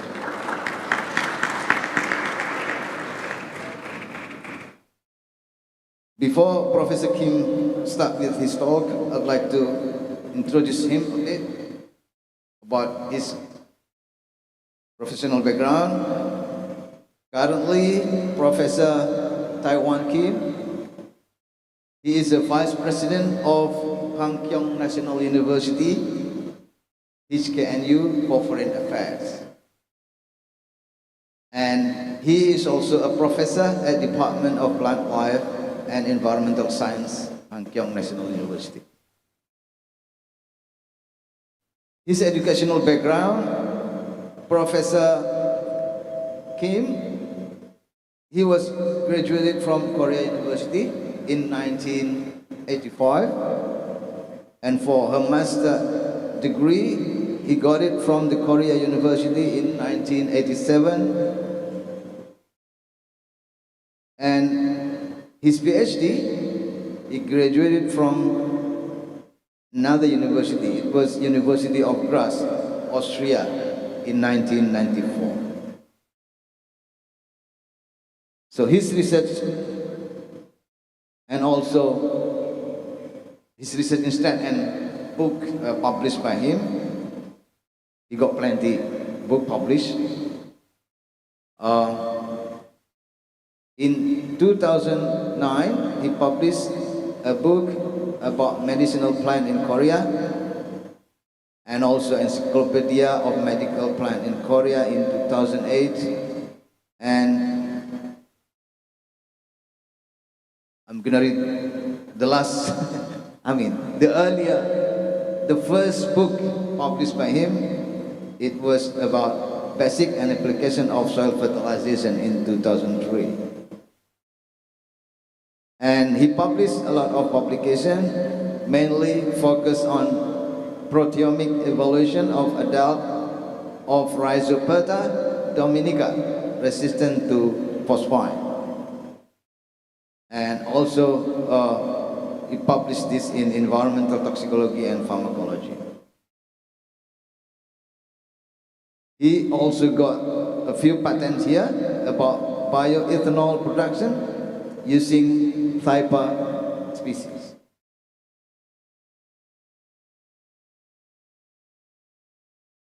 Right, Professor Kim, time is yours. Enjoy your time.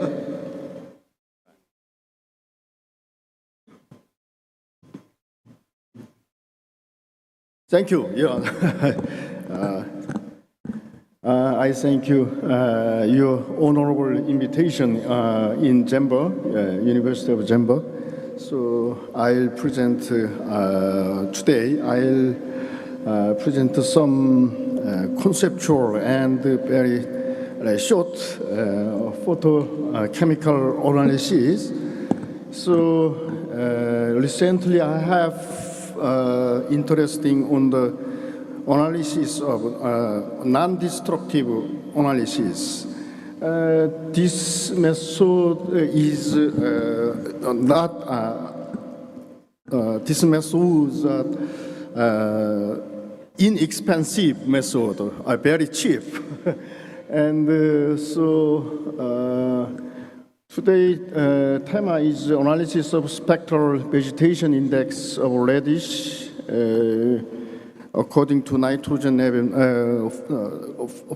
according to fertilizing, the plant has absorbed nitrogen. It's clear.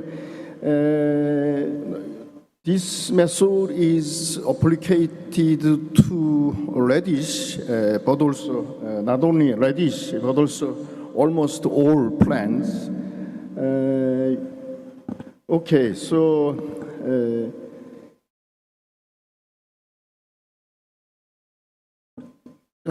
next slide, please. Yeah. This graph is very famous graph from Professor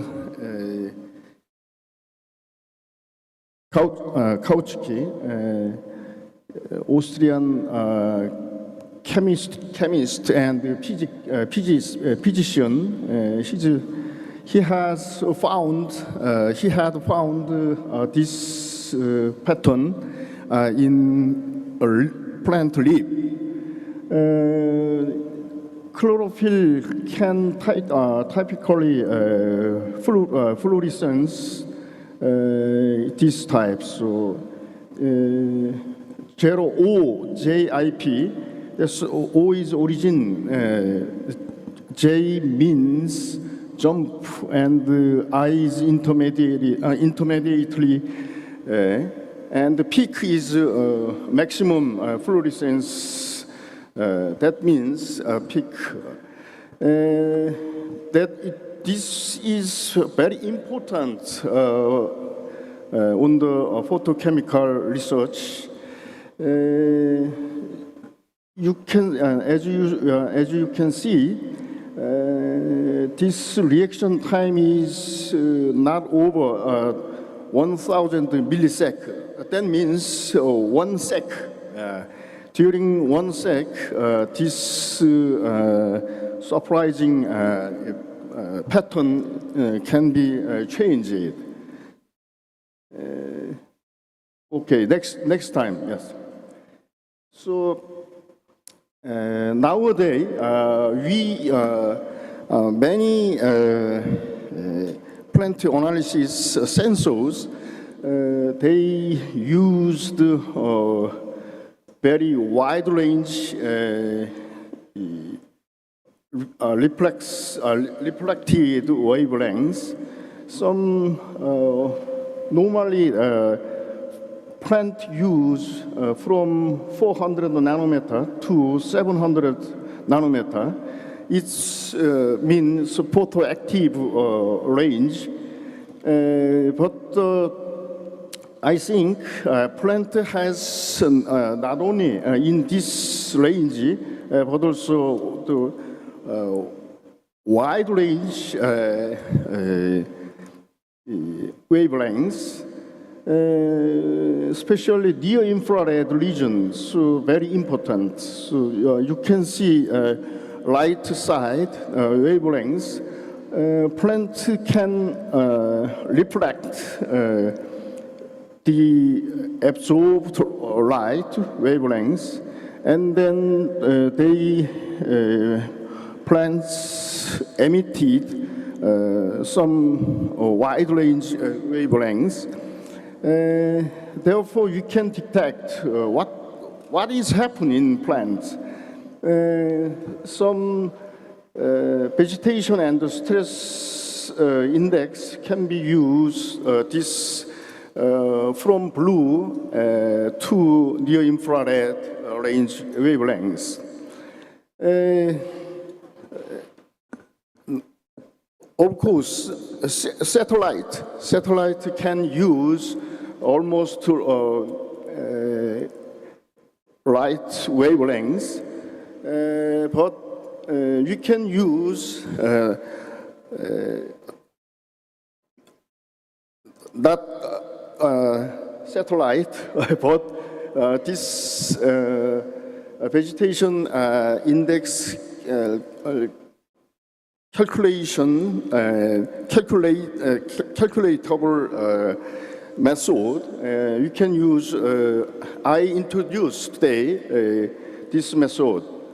As you see, about in near infrared regions, you can detect water stress and plant disease. I have applied to Mongolian desert plants, very sensitive method. And so short wave, mid wave, and long wave, these regions maybe community, telecommunity engineering used to that range. Okay, so next slide, please. These equipments you can use normally. The left side is chlorophyll fluorescence camera. We can detect the plant directly. You can imagine. You can make image whether the plants are healthy or not. You can directly you can imagining. And the second is clip method, so-called Professor Kauchiki. OJIP graph can be calculated with this apparatus.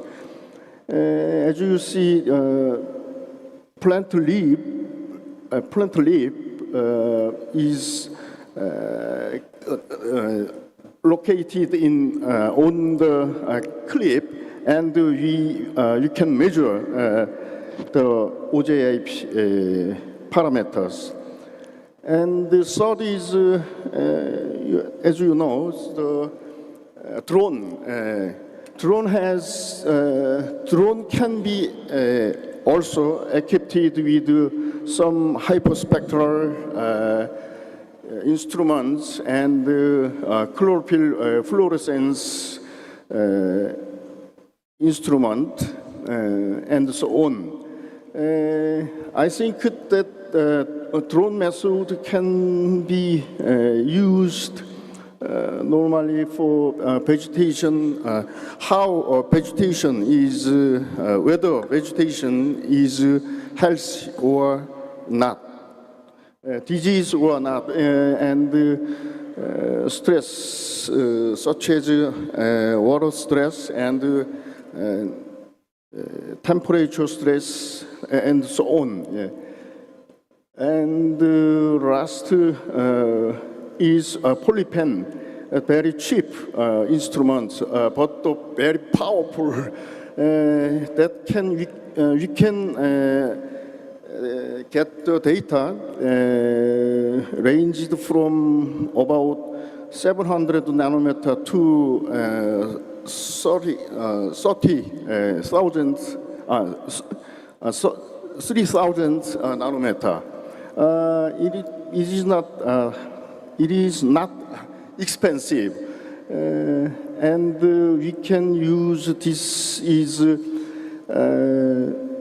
You can match the data from satellite and satellite to surface ranged plants grown in field. Okay, so two chlorophyll fluorescence instruments can be used in laboratory, and right two instruments you can use in field. Next slide, please. This is parameter. So left is fluorescence data.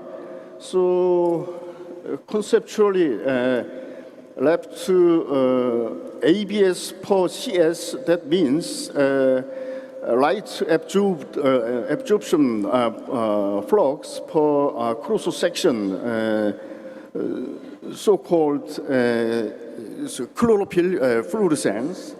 And second important index is trap per CS, that means traffic energy flux per cross section, and ET2 zero, that means electron transport flux per cross section. That means almost photosystem 2 activity. And then Ali 10 per CS, that means electron transport flux until PS1. That means plant physiologically the end product of photosystem 1 is NADPH. You can calculate and you can have a model very effective efficiency until to NADPH production. So last DI 0 per CS, that means displace energy flux per cross section. That means absorbed photons on leaf. You did not use to ATP or NADPH that dissipated energy or heat dissipated. Okay, and then performance index, that is above mentioned indices can be calculated last PI ABS. That means the performance index for energy conservation from photons absorbed by photosystem 2. And last important, most important index is PI total ABS. You can calculate the performance index for energy conservation from photosystem 2 until to photosystem 1 acceptors. Light table is the index for vegetation analysis. NDVI, the normalized difference vegetation index, that is so-called NDVI. Professor Laus, he has found, he has thought a plant has absorbed red light, but not very usefully red light, but near infrared light is emitted. That we can calculate anyway. So NIR minus red light, and then so as you see, NDVI can be calculated. And about after 20 years, one soil scientist, Londu, he has found the optimized soil as this adjusted vegetation index. That means soil can also emit red light and infrared. Therefore, we can something optimize. We must optimize the index, and normalized pyrophytinization index is also very important. So-called MPQI is that means chlorophyll is degraded to pyrophytin. We can estimate pyrophytin. That means MPQI. So And PRI is very important. Satellite, agricultural satellite use also this parameter. And normalized pigment chlorophyll index is also MPCI. We can use this index. Structural intensive pigment index was also calculated, Professor Peneliti, and lastly, renormalized difference vegetation index is also found by Professor Braun group. Okay, so we can anyway we can measure and calculate very simply and with very cheap instruments. So next slide, please. So as you see, normalized difference vegetation index, that means, so simply you can calculate the healthy plant absorbed NIR and then emit 50% NIR, but the red-light come absorbed almost over 92%. That means reflected or emitted 8%. That means normalized vegetation index 0.72. The unhealthy, you can see the red light emit and over 30% emitted.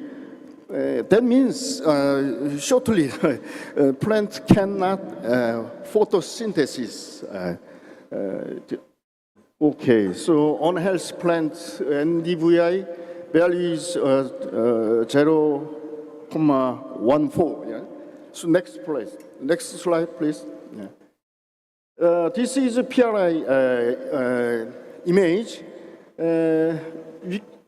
You can imagine, you can make imaging PRI that is after drought stress, 20 minutes after 20 minutes, and the right figure is after 6 hours. As you see, very simply, you can determine where this plant is stressed or not. Okay, next slide, please. Therefore, normalized difference vegetation index, NDVI, we can assess vegetation density and photosynthetic activity. And the normalized phytoplankton index, you can calculate it, that is chlorophyll degradation, and importantly, early stress detection. We can use this stress. And the PRI is not only photosynthetic activity, but also something plant stress determination. Next slide, please. Yeah. So that is fertilization with nitrogen. So radish normalized in Korea. So 234 kilogram per hectare is normal fertilization dosage, but twofold higher fertilized plant. We have compared zero or normal and twice fold fertilization. So, and okay, next slide, please. As you see, the normal fertilized plants has high productivity, and twice fertilization, yes, it's not maximized, reduced productivity. So, next, please. Next slide, please. Early stage, we can measure the OJIP parameters. As you see, the PI index or reaction center per cross-section and the rapid energy flux per cross-section and so on. In early stage, we have measured the chlorophyll fluorescence, and then next slide, please. This is during middle growth period.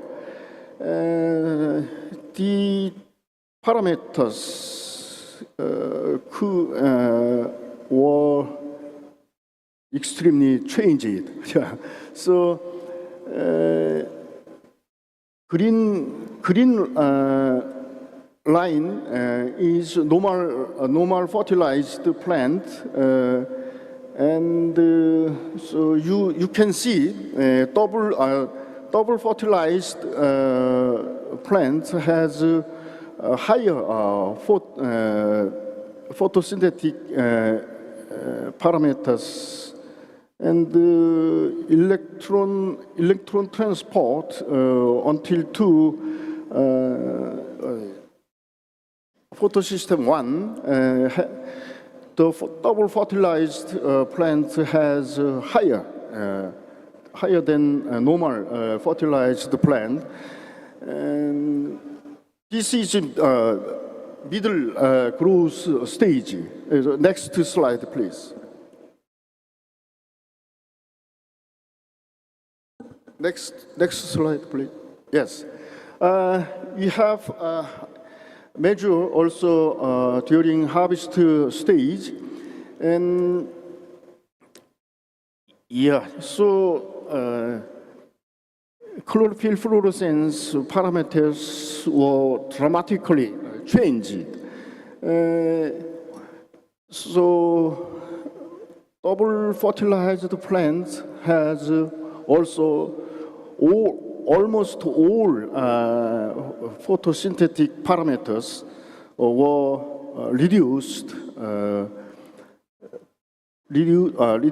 by fertilization, and but DI for cross section, that means heat energy dissipated flux were higher than normal fertilized plants.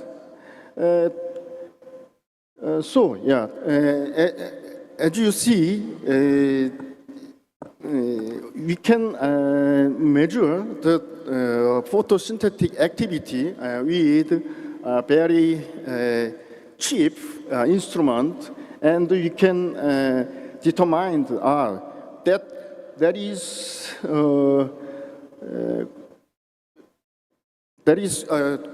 good fertilized or not. Yeah? Yes, okay.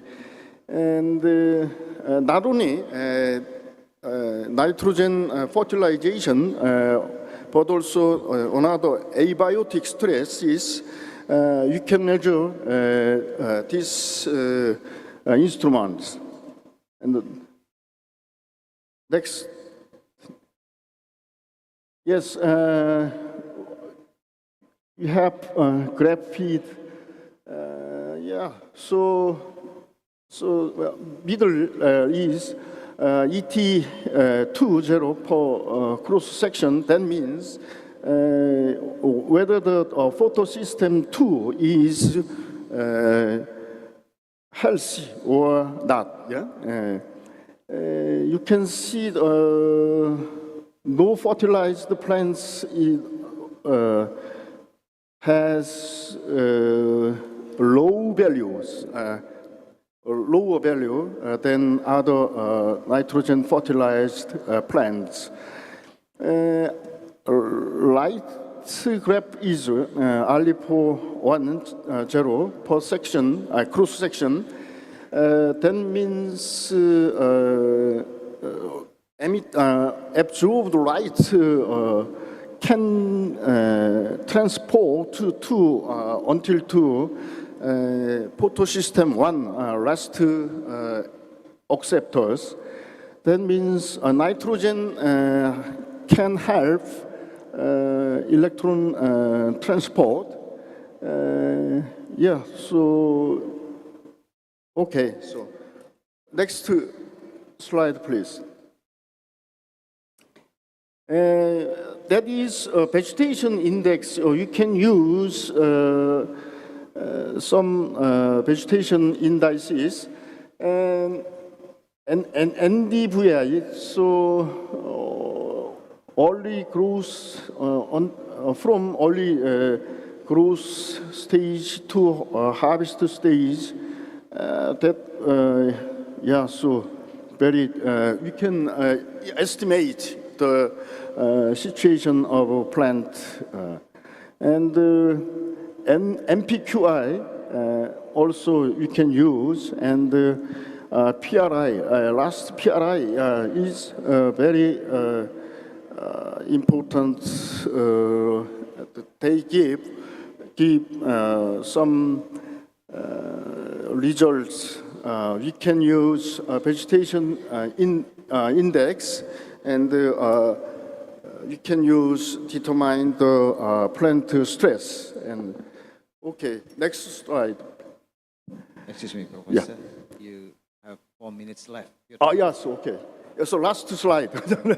Yeah, you can now we make and we use the modeling using artificial intelligence computer, and yeah, so we making now. Yeah, okay.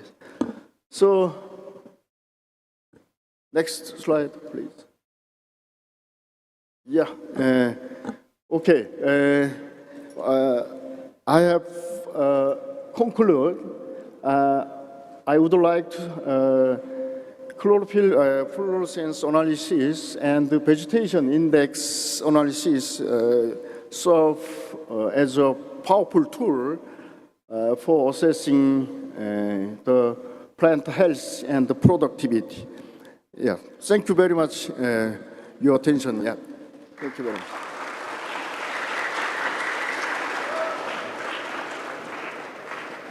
Thanks, Professor Kim. You can come back to the chair.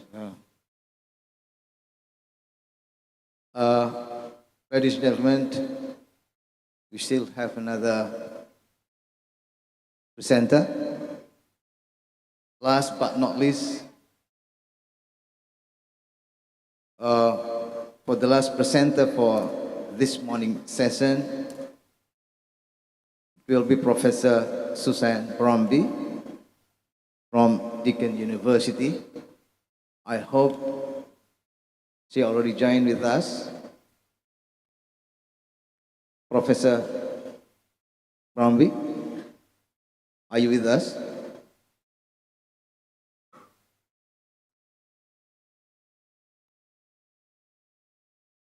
Okay, we hope that Professor Bromby, she doesn't have any trouble with the connection. Before we start with her talk, ladies and gentlemen, I'd like to introduce her to us. So, Professor Bromby, allow us to introduce yourself to audience up here. Professor Susan Bromby, she is a clinical professor at Faculty of Health Center for Farm Health, Deakin University, Victoria, Australia.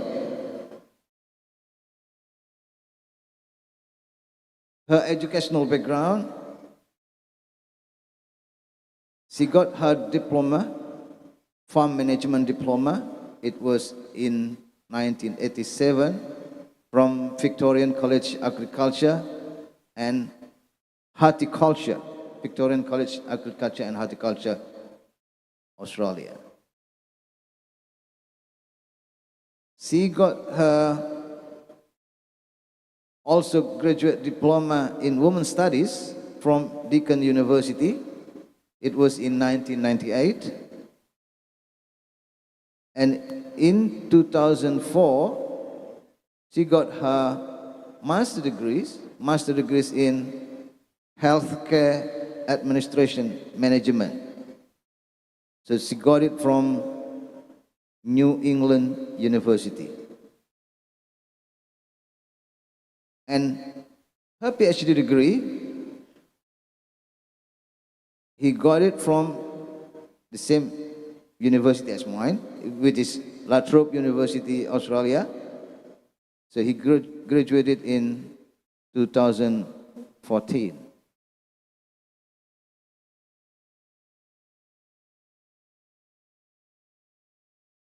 Professor Brumbies, she also doing lots of teaching activities. She teach and assess in the postgraduate agriculture, health and medicine course, and also guest lecturer for year 1 or 2 medical student. And she also co-supervised PhD student.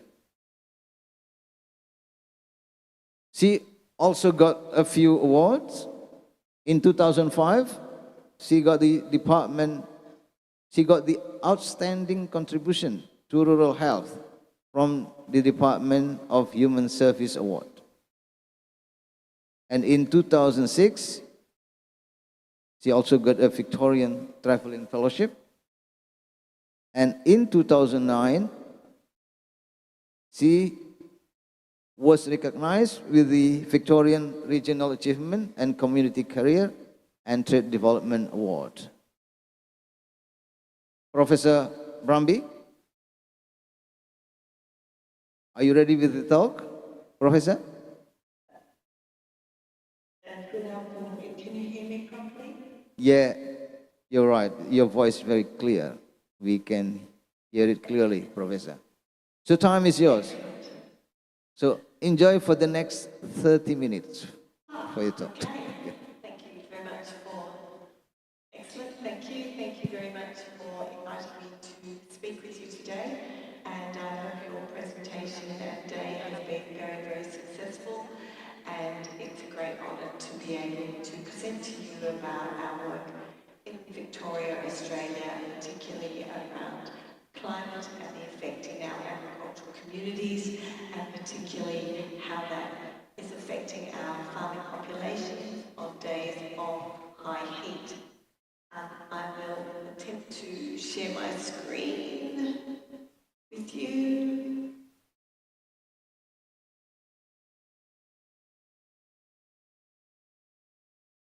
Can you see my screen?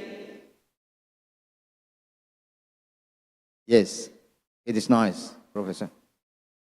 That's nice. Thank you for that. Okay. So today I'm speaking to you around high heat and presentations to emergency departments that we have across our farming and non-farming communities. I might just ask one of my colleagues, Jesse, are you still here? Can you help me with my screen so I can see it more clearly on mine? Sorry, I can't see my screen myself, so I'm just asking a colleague for some assistance.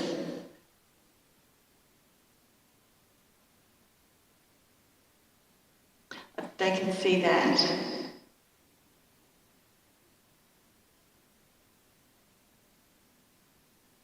Excellent. Thank you, Jessie. Thank you all very much for that patience. And I would particularly like to acknowledge my colleague, Jessie, who just came to assist me, Dr. Kate Clute Associate Professor Tim Baker and Mahema Ladriza and Elvira Hewson. Some of you may or may not be aware of where we're based in Victoria, but we are a partnership with Deakin University School of Medicine and Western District Health Service, which is a regional health service. We're about 300 kilometres west of Melbourne. Our main focus is on the improvement of health, wellbeing and safety of farmers, and in particularly farm employees, farm families, nationally and internationally. Is everything clear from your end here? You're seeing the screen okay? Yeah, this is all right, yeah. Thank you. We're based down in Victoria, which is the bottom of the right-hand corner. And some of you will be familiar with the challenges we've had with bushfires. We're predominantly a grazing and cropping area, and we certainly have areas of great beauty, and certainly Dr. Irma has been and visited Hamilton and seen that.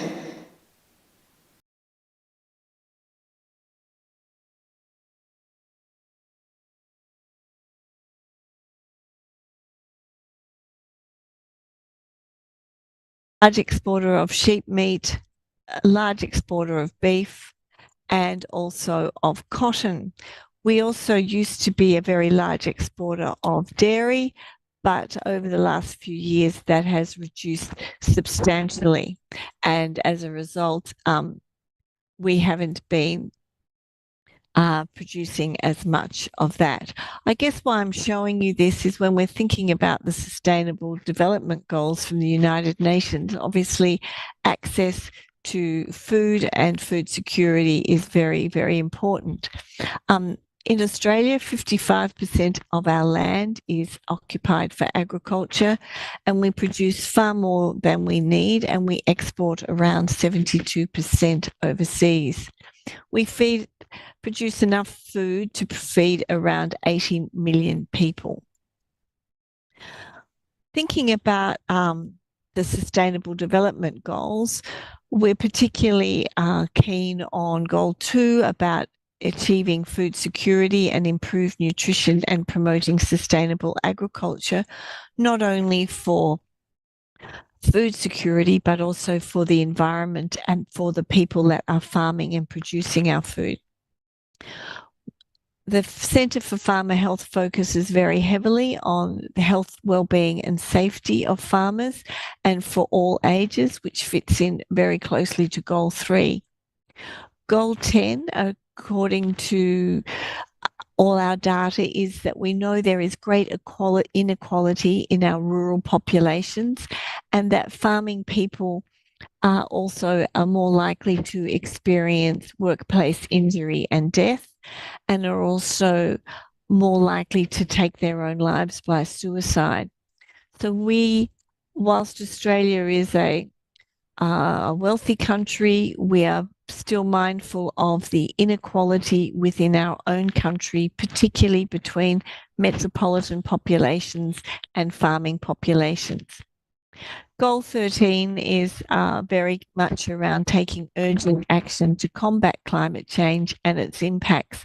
And today I'm just sharing with you some of the research we've been looking at around its impacts in terms of high heat days and how they differ for wherever you are or what type of work you may be doing in our community of Western Victoria. As we all know, the climate is changing, and it is predicted that there will be much more frequent and intense weather conditions. This graph shows the number of high heat days increasing over the last 100 years. In Australia, heat has killed more Australians than any other natural disaster and has accounted for 55% of the total deaths in Australia due to natural hazards. Heat illness occurs from combined environmental exposure, metabolic demands, and restricted cooling mechanisms, causing the body to be unable to disperse heat adequately, resulting in thermoregulatory dysfunction. It can vary from a mild heat rash to severe heat stroke and death. And we have recently had a death in Australia from heat stroke at a music concert, actually. What is already known? Most of the research has focused very heavily on metropolitan Australia and has identified increases in illness during the high heat days and events. This has included increased ambulance calls out and those also presenting with being more unwell and increased hospital admissions. We had a very, very large heat wave back in 2009, which resulted in 374 more deaths. It was very clear that there was a massive increase in ED presentations, but also in mortality. Agricultural workers have certainly been identified as a high-risk population. However, as said, most of the research has focused on metropolitan populations and not on agricultural and rural communities. This is a map of Australia showing where the previous studies have been undertaken, and primarily, as you can see here, is Victoria. There's been 2 focused in Melbourne. And what's great is our work is actually focused on regional areas. A recent other publication has just come out exploring heat health and ED populations, but has also omitted about 40% of the actual ED presentations because they are occurring in smaller rural areas, and so they're not included in the data. So our study was to determine and understand the prevalence and characteristics of heat-related illness in our very agriculturally based southwest Victoria, using a data set called the Rural Acute Hospital Data Register. And we looked at admissions from 2017 to 2020 between the warmer months of November to March. We also aim to compare frequencies of presentations from individuals that came from farming towns versus non-farming towns. The map is showing you the location of around the coast of Victoria of where these smaller rural hospitals were based and the emergency departments. We had 3 different data collections methods that I'd like to now go over. Firstly, the weather data, or the identification of high heat days.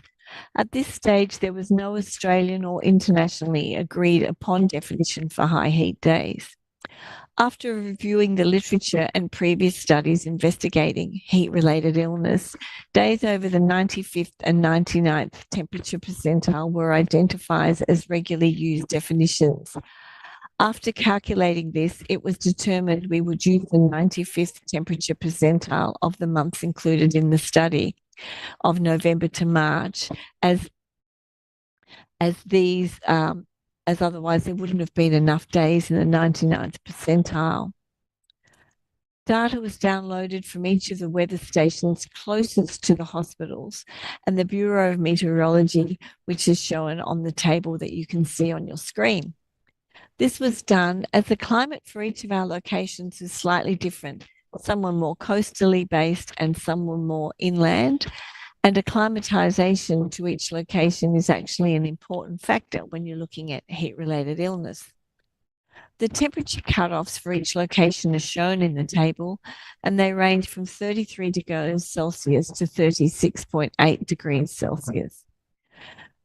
Interestingly, this 3-year period was probably not as hot as we had expected it to be. And as we're now heading into an El Nino, we're expecting that this year will be very, very hot. The International Classification of Diseases was then used. The heat-related illnesses or health conditions influenced by heat we needed to identify. The international codes for classifying diseases and health problems, we use the ICD-10 to do this.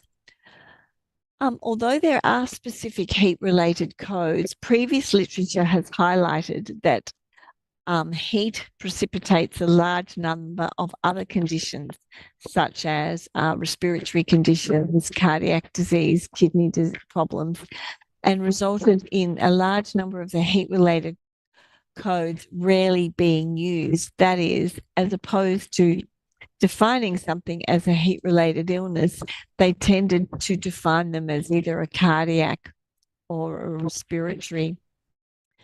So therefore, realizing this, we reviewed diagnosis coding used in previous literature, and with the expertise of clinicians, we developed this list to be used to explore the heat-related presentations. The table shows you the major diagnostic blocks and code groups that were used, and there were 494 diagnoses possible. And finally, the whole kind of premise of our research was to identify, is there a difference in how farming people present at emergency departments as opposed to non-farming people? Unfortunately, occupation is not collected in our hospital databases, so we had to develop our own framework to identify farming towns, as no work has previously identified towns with high populations involved in agriculture. So this framework, which is described on the slide, considered a few factors when determining a farming location. Firstly, we looked at the town statistics, the population, and the number of people employed in agriculture. Then we digitally visualized the town, which was conducted by two people to assess the presence of farming characteristics and clusters of houses. Other consideration included the local government area employment and how many people were employed in agriculture, and also a system we use in Australia called the modified Monash model. A percentage of the population then involved in agriculture was estimated. In the end, a town was classified as a farming town if it was estimated that greater than 70% of the population was involved in agriculture. This framework was then developed by the research team and then underwent inter-rater reliability testing of the 110 towns with 3 independent researchers to ensure the system and framework we put in place was valid. And we received over 90% agreement of the 433 towns rated. Using these 3 data collection elements, so that is the ICD-10, the weather data, and the farming, non-farming relating towns, the data was extracted from the radar database, and the analysis was then undertaken using statistical packaging for social sciences. The results was 61,631 presentations that lived in the 9 LGAs over the 453 study days. We had 5% of admissions on high heat days and 95% of admissions on non-high heat days. The farming towns, there was 4,540 individuals from farming towns and 57,000 individuals from non-farming towns. I'll just whip through the presentation for you. So hopefully, you can see this, but injuries were the most common type of presentation for all groups. As you can see, there is a drop on the high heat days. This is a surprise. So on days of high heat, we were actually seeing far less injuries. Musculoskeletal injuries and connective tissue system illnesses and neurological system illnesses and other presentations also declined on high heat days. while circulatory system and respiratory system illness increased. Similarly, in the non-farming group, circulatory system illness and other presentations increased. Overall, on high heat days, farmers' presentations decreased by 21% and non-farmers by 7%. So this is quite extraordinary in comparison to what happens in metropolitan populations. So we saw overall, regardless of what days, that injuries were the most common type of presentations in all groups. However, on days of high heat, you could see a drop. Muscular-connective tissue system illnesses, neurological illness, and other presentations also declined on days of high heat for farmers. However, respiratory system illness and respiratory illness increased. In non-farming groups, circulatory system illness and other presentations also increased on days of high heat. However, overall, on days of high heat, there was a decrease of 21% by farmers and 7% by non-farmers. If we have a look at the characteristics of these presentations, we can see that the farming cohort overall, so that's here, was younger than the non-farming cohort. More females than males presented to overall more females presented to the emergency departments, but there were more males presenting from farming towns than women from farming towns and locations, which possibly isn't a surprise. One of the things that kind of concerns us living in our rural communities is the lack of available emergency transport or ambulances. The majority of presentations arrived via other transport methods, which include private cars.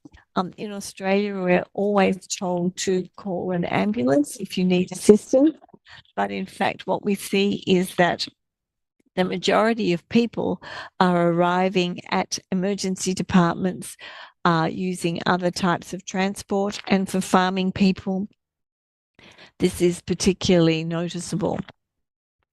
The majority of our presentations were classified as urgent or semi-urgent, and the majority were discharged home.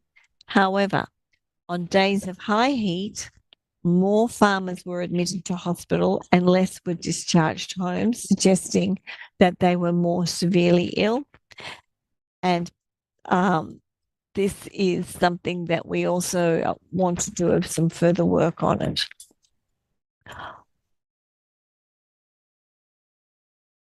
We then undertook a logistic regression comparing the prevalence of emergency department presentations on high heat days and non-high heat days with farming town status. After adjusting for age, gender, and the modified Monash model, which looks at degrees of rurality, and also looking at the index of socioeconomic advantage and disadvantage, farmers were 17% less likely to present to emergency departments on high heat days compared to those from non-farming areas.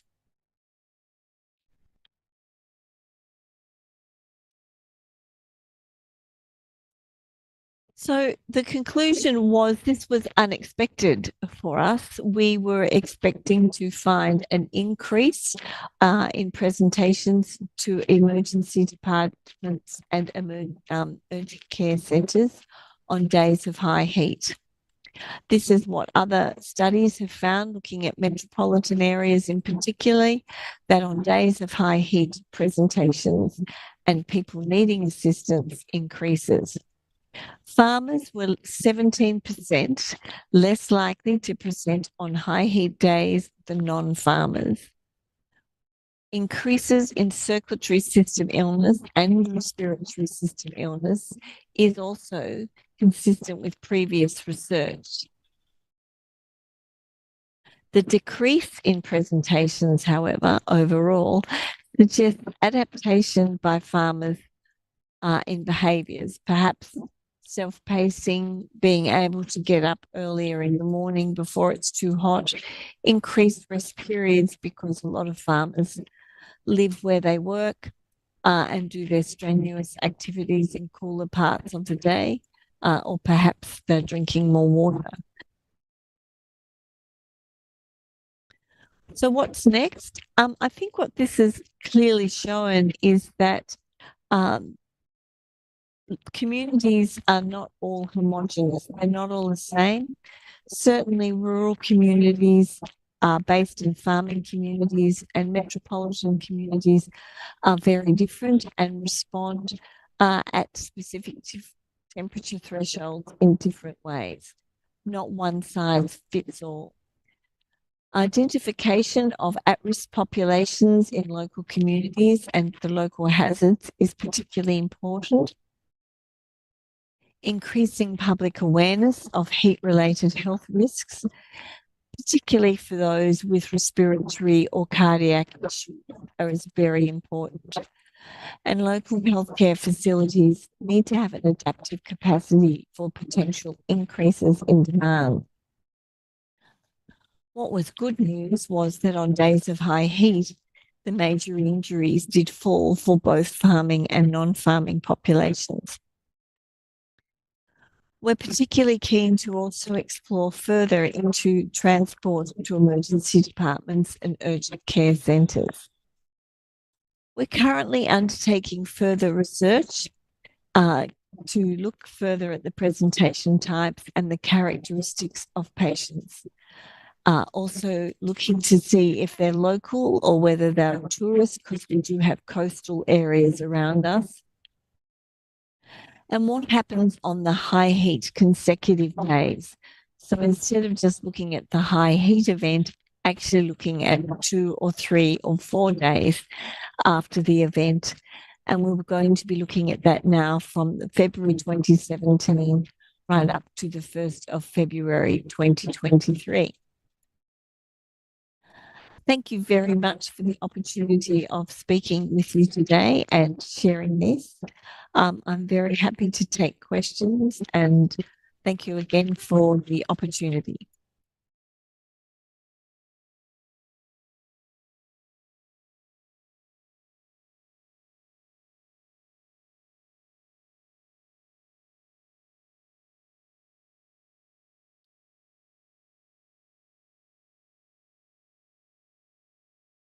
Good.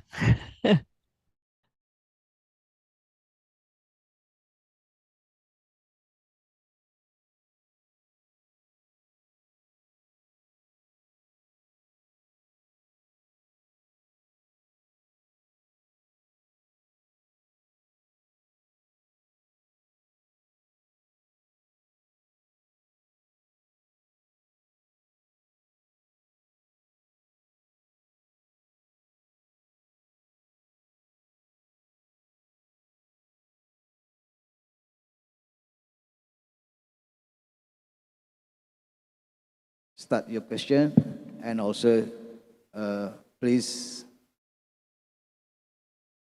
mention to whom your question should be addressed for. So please, if you have any question for the 3 speakers up here. Okay, first question from this side.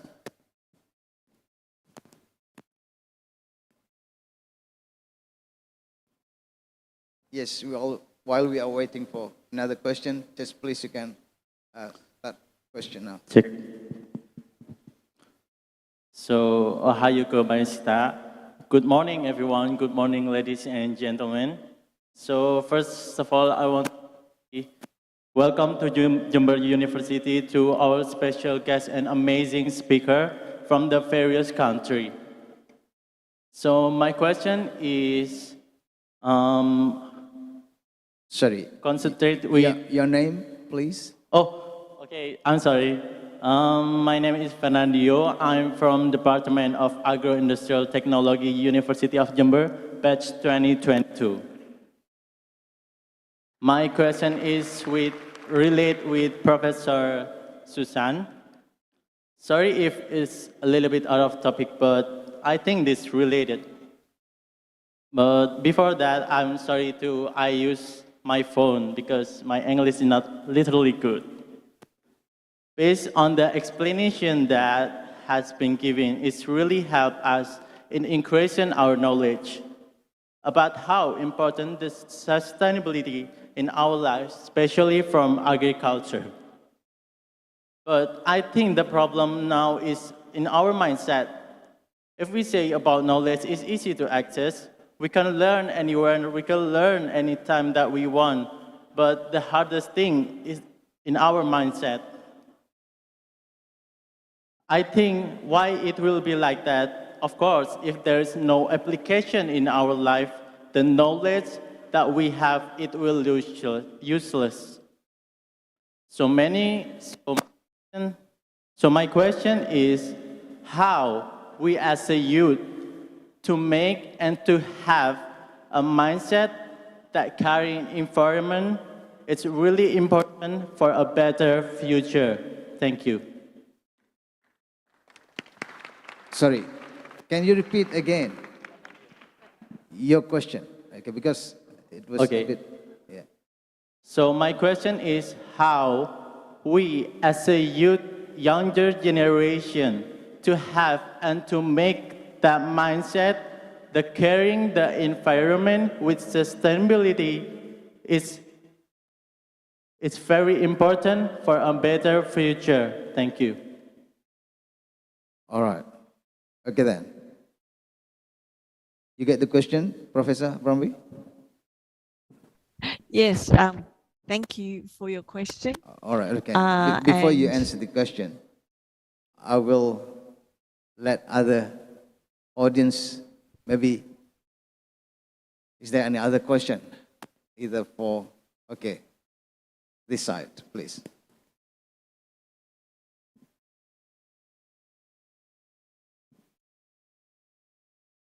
Thank you. Good morning, all. My name is Tablik Permana from Swiss German University, and I would like to. I have questions to Professor from Japan, Prof. Ogita. My question is, in Japan, if we are a scientist found a novel food. The novel food will have specific food category in the regulations, new food category in the regulations, or will be merged with the previous food categories. Let's say if the novel food like planted from the cell as a cabbage, it will be issued new regulations for the cell-planted cabbage, or just use the previous regulations? That's the first question. And the second question, if we are a scientist, find the food with functionality, like the research that you mentioned before, in Japan, can we deliver the claim, health claim, or the functionality to the food product? That's my questions. Thank you. All right then. There are two questions for Professor Ogita. Let's keep with us. You got okay. All right. The third question, maybe, for Professor Kim. Is there any? Okay then. I think I'll give a chance to Professor Prambi to answer question from the audience regarding about mindset or careness of young generation, youngsters, to make our environment, more appropriate to us, either as a farmer or non-farmer communities. All right, please, Professor Bromby. Thank you. Thank you for the question, which is so very important for our future and ongoing communities wherever we are living. I think there is reason to be very hopeful and optimistic about the care of the environment going forward. There is strong commitment and understanding around how important it is in terms of sustainability. Certainly in Australia, there is big movements towards regenerative agriculture and methods that are far less harmful to the environment, using less pesticides, using less methodology that is likely to disrupt the soil and cause erosion. We have a lot of difficulty with erosion here. There is certainly big movements, and I had the pleasure of meeting quite a few younger people last week that are working with the United Nations around these very sustainable development goals and agriculture, and bringing back to Australia better ways of thinking about farming and sustainability. So I think there's, and as you also pointed out, that there is an ability to source information if you're looking for it a lot easier now, that we can find knowledge if we're looking for it to influence our mindsets. And I think that's also important, people being hungry for information, but also for the right information. And that's why conferences and getting together and networking, I think, are also very important, such as this initiative today. I hope that helps.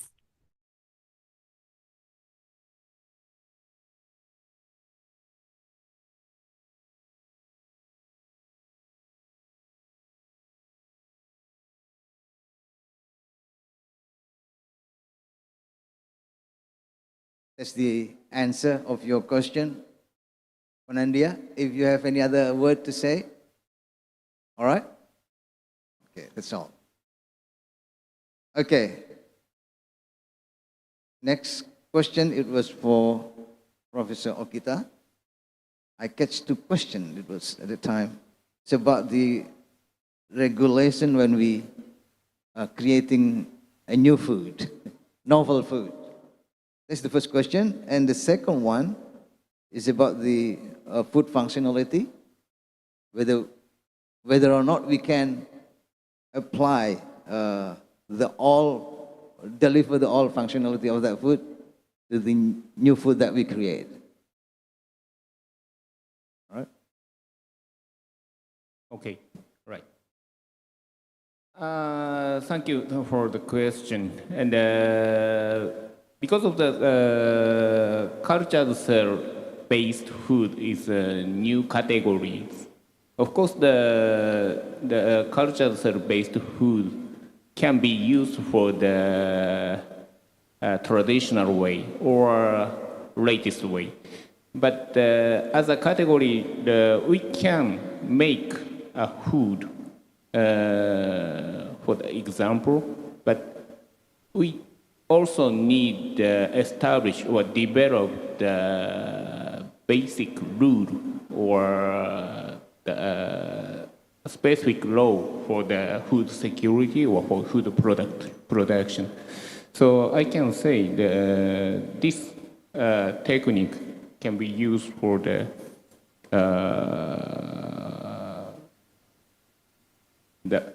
can be used for both categories, the traditional and the latest way. So it's difficult to say correctly, but And he mentioned cabbage. And it depends on the style of food. Yes. If we just think about the raw materials, like a cabbage, salad, or something, so that means cultured cell have to transform to the fresh one. So if we make a cabbage soup or powder or kind of additives, then we can use the cultured cell-based food as a first step. But the next step, if we think about the kind of product, like, okay, this type of sweet or this type of cookie or something. So in this case, we can use the cell-based food and the cultured cell as a normal natural materials because of the already powdered or paste or liquid. Is it okay for your question? Is that answering your question? Do you have any other question maybe related to that? Just feel free to ask her. Okay. Microphone.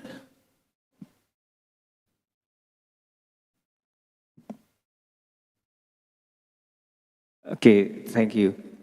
I also want to know, based on your knowledge, in Japan, is there any novel food, whether the new materials or new products that's already commercialized and then also already equipped with new regulations to maintain, to control the food safety and others? If it's yes, what kind of the novel food that's already commercialized there? Okay, you got the question? New food, novel food, which has been commercialized in Japan. And that new food, whether, fulfill the regulation or food commercialization. Okay, so in Japan, the answer is no, not yet. So in a laboratory base or with collaborative with a company, we can make what we already made like a cultured cell patty or hamburger or something, or even a salmon. And the plant cell also can be used for some product. But in Japan, we cannot commercialize yet. And what can I say?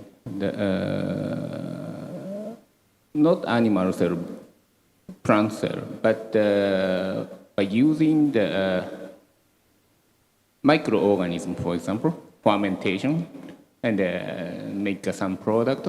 Such a product already published. And in the near future, cultured cell-based materials, not the food, but the raw materials for anything. So the one will be, yes, come to the public. Okay, this is new plant, not new food. Yes, of course, including the food materials, but for example, oil product can be used for the food and can be used for the cosmetics or something. So such a product already. Okay. All right then, is that answering your question, guys? I think it is enough for the first questions. Okay, thank you. Okay, we still have about 4 to 5 minutes left for the question and answer session. If you have another question, So just feel free. I have. Oh, you have another question. Question. All right. Okay. To That's Professor Ogita. Yes. All right. Okay, Prof. Kim.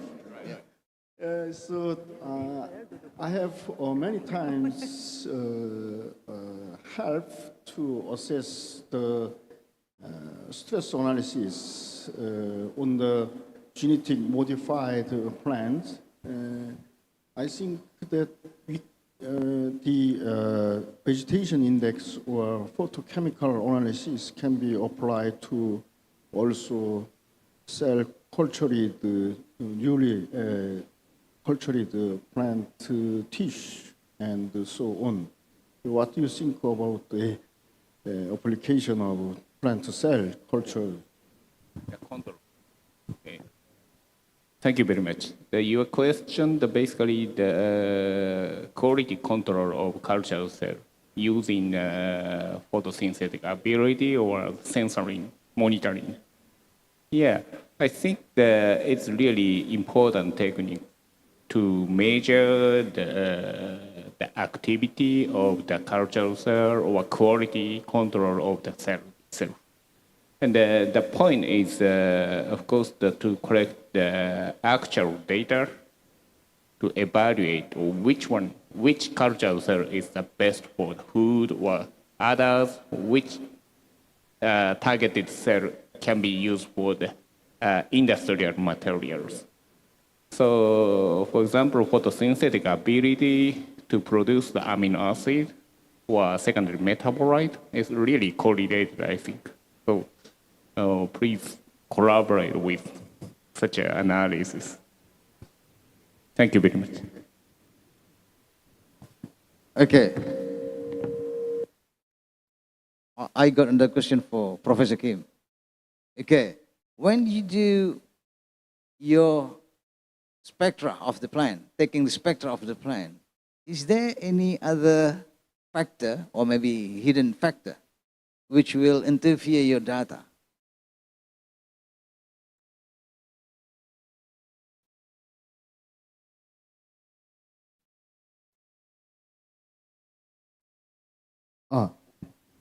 So there is no hidden data. I mean, okay.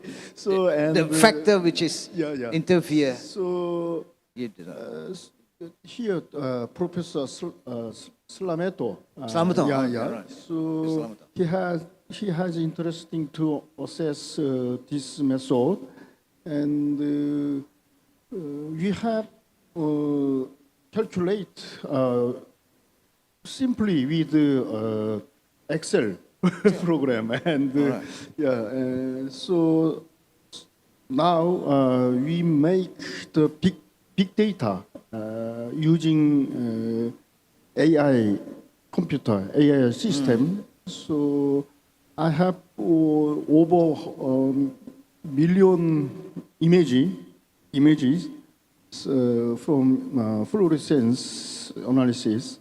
You can make any model, and so in the future, I think we have simply after imaginizing to assess the agricultural product or agricultural quality. Maybe so. We want to until to quality control. Yeah. So as Professor Ogita said, so quality control is not simple. Yeah. So, and we can now our scientific level is simply to identify health or not, or stress or not.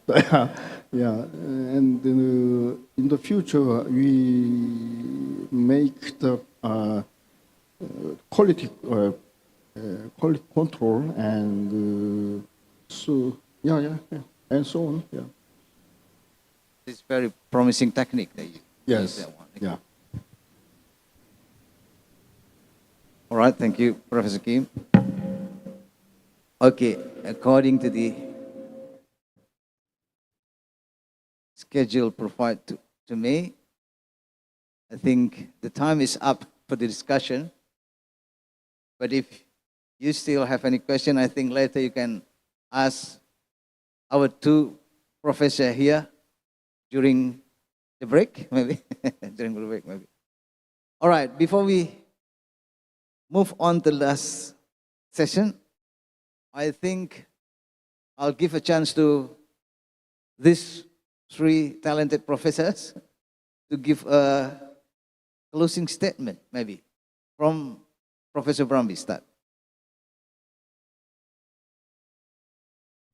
Well, thank you. It's been a great honour to be able to participate, and congratulations on being able to bring together such a large collection of people that are so committed to agriculture, whether it's through technology, through climate action, or producing better and safer food, or in our case, looking after the health, well-being and safety of the farmers and agricultural workers, whether here in Australia or working with you in Jember or globally. So I think there is much still to be done. Congratulations on bringing this conference together, and thank you very much for allowing me to participate. I wish you all the very best for the rest of your day.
Expensive instruments help not almost. Yeah. So I think that the Nobel Prize holder, one thought, I think they had tried to study with only simple instruments. Simple instruments. Yes. Yeah. Today I have explained some inexpensive and very cheap instruments, but the calculation and biophysical study is very important, and in future all our young attendee will be happy and to yeah and okay and yeah, okay. So thank you for your attention, and so invite a honorable conference. Thank you. Thank you very much. Yeah. Okay, Professor. Right then, it was the closing statement from the three professors. And before I hand over to the master ceremony, I think it is worth if I highlight the talk that has been presented by three professors. First time from Professor Ogita my highlight is that instead of conventional plant cellular agriculture, stem cell has more promising technique, not only for one cell type or plant body, but it is able to develop into all cell type with the unipotent, multipotent, and pluripotent.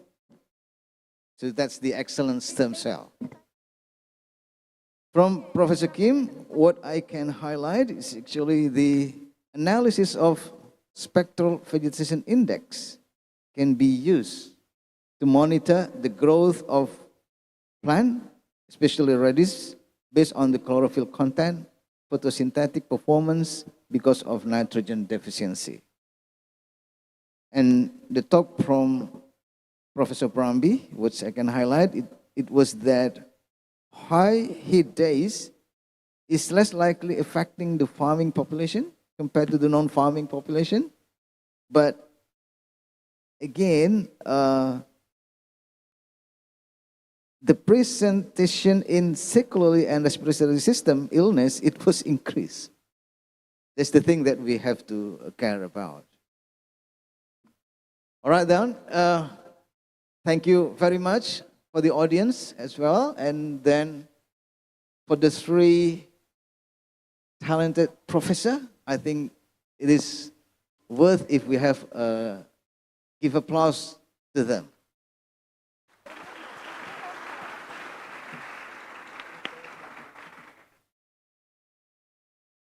Again, thank you very much, Prof. Bambi, Prof. Kim, and Prof. Ogita for the nice talk, and you are all the talented professors. If I have any mistakes, so please forgive us. All right then, I return back the session to Master of Ceremony. Thank you. Assalamualaikum warahmatullahi wabarakatuh. Waalaikumsalam warahmatullahi wabarakatuh. Thank you, Dr. Chayus.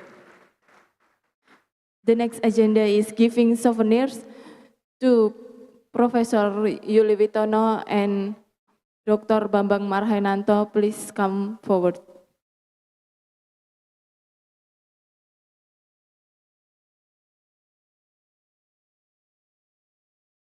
To Professor Shinjiro Gita and Professor Tewan Kim, please remain.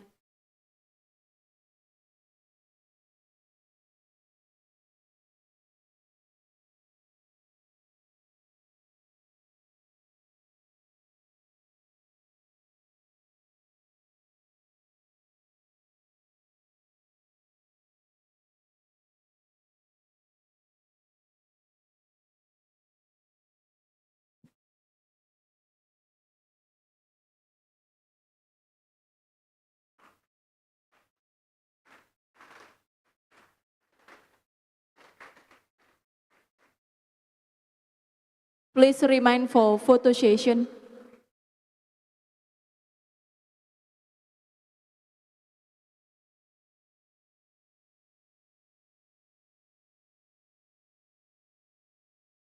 We invite all Dean and Vice Dean, Head of Committee FANres and ICCA,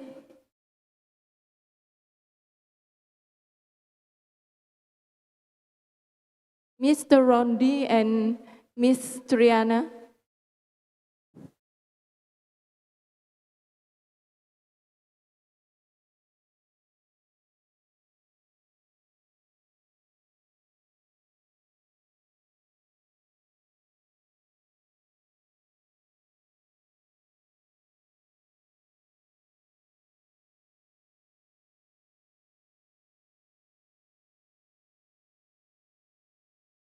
also, we invite all paper and poster participants to come forward.